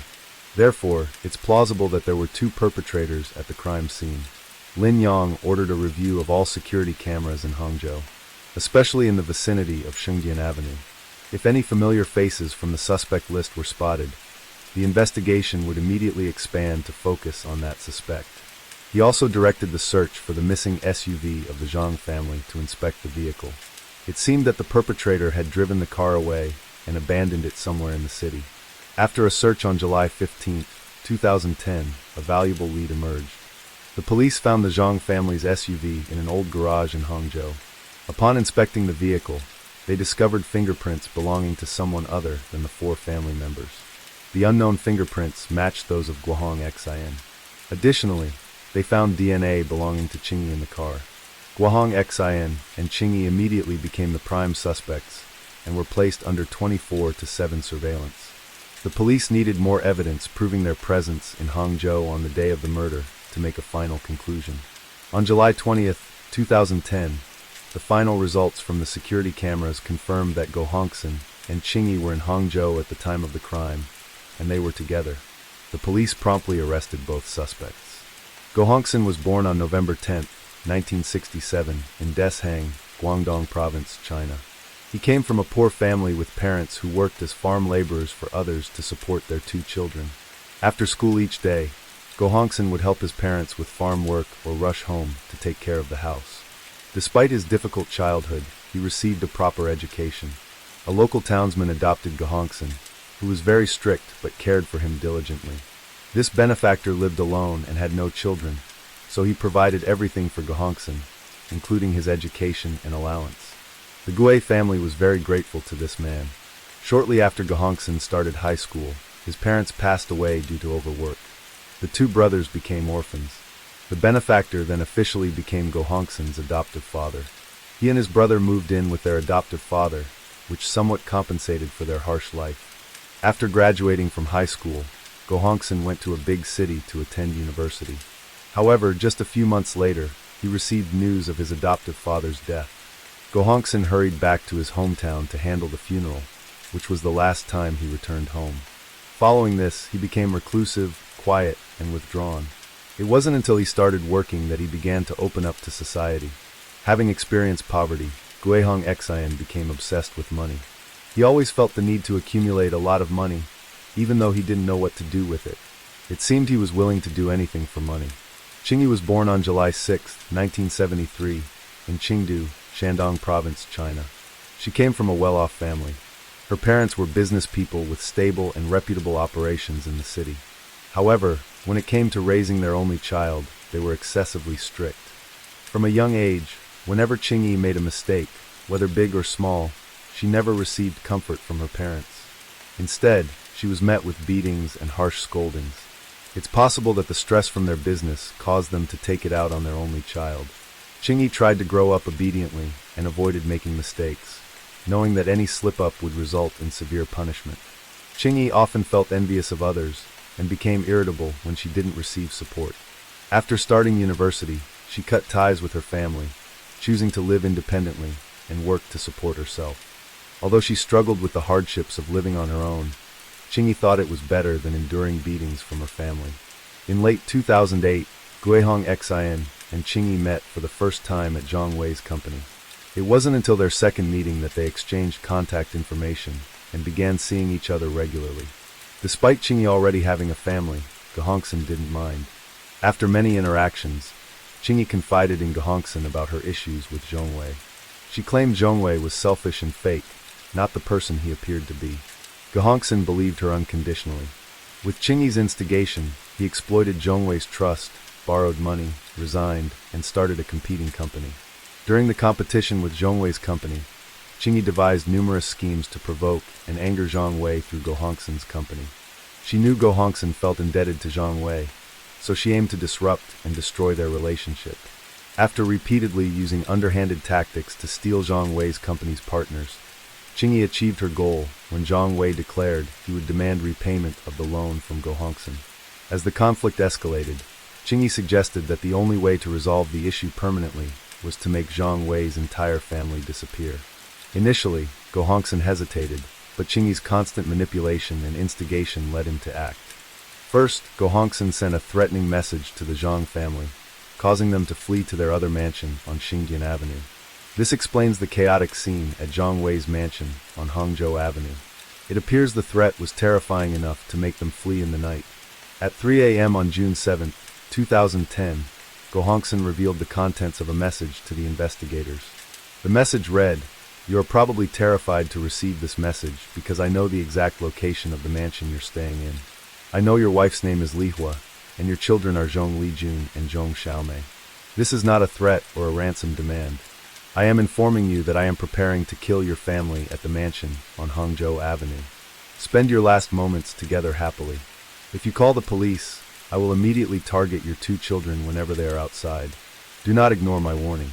The Zhang family was extremely shaken and fled to a quieter place to live temporarily. Guohong Xian did not know the new location of the Zhang family. However, Qingyi called Mr. Zhang, lying that she had recently made some profit in real estate and wanted to repay part of her debt. Since Zhang and Qingyi were longtime friends, and aside from their previous company conflict, Mr. Zhang had no reason to suspect Qingyi's intentions, so he texted her the address of their new mansion and invited her over. At around 10 p.m. on June 13, 2010, Qingyi and Guo Hongxin arrived at the Zhang family's mansion on Xingdian Avenue. As soon as Zhang Wei opened the door, he was immediately attacked and subdued. Guo Hongxin used a hammer to strike his head, rendering him unconscious. Guo Hongxin then dragged Zhang Wei into the house near the kitchen, where Li Hua was preparing coffee for their guests. Seeing her husband being attacked, Li Hua grabbed Zhang's phone to call the nearest number, which was Liang Huang's. But she was also attacked repeatedly with the hammer. Zhang Luzhan and Zhang Xiaomei were watching TV and started crying in fear as they saw their parents being beaten. Their cries did not spare them from the attack. While Go Hongxin knocked out and incapacitated Zhang and his wife, Qingyi restrained Zhang Luzhan and Zhang Xiaomei, awaiting their turn. Both attackers brutally tortured the family with the hammer for over an hour, resulting in the numerous bruises and crushed flesh on the 4 bodies. Not stopping there, the murderers broke into the master bedroom, stealing all the valuable jewelry. They sold the jewelry for cash. Qingyi and Guo Hongxin then found a spot in the garden to dig and bury the bodies. By dawn, they finished their work, drove away in the Zhang family's SUV, and then abandoned the vehicle at an old garage, arranging for a private driver to take them back. Initially, after their arrest, Guo Hongxin and Qingyi hired numerous lawyers to proclaim their innocence. But as the evidence became increasingly clear, they confessed and provided detailed accounts of their actions. Both stood trial in December 2010 and were sentenced to death for murder and intentional robbery. During the trial, Zhang Wei's family repeatedly expressed their anger towards the murderers.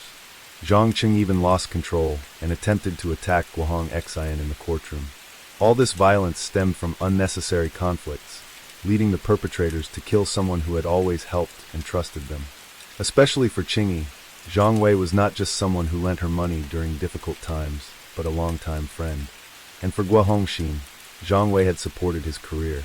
Money can easily corrupt, but these 2 killers, driven by their obsession with money, enjoyed destroying someone's life regardless of how good that person was to them. They were so ruthless that they even killed Zhang's wife and 2 young children, who had nothing to do with the conflict between the perpetrators and Zhang Wei. These were truly heartless individuals. It is fair that they were caught and sentenced to death for their heinous crimes.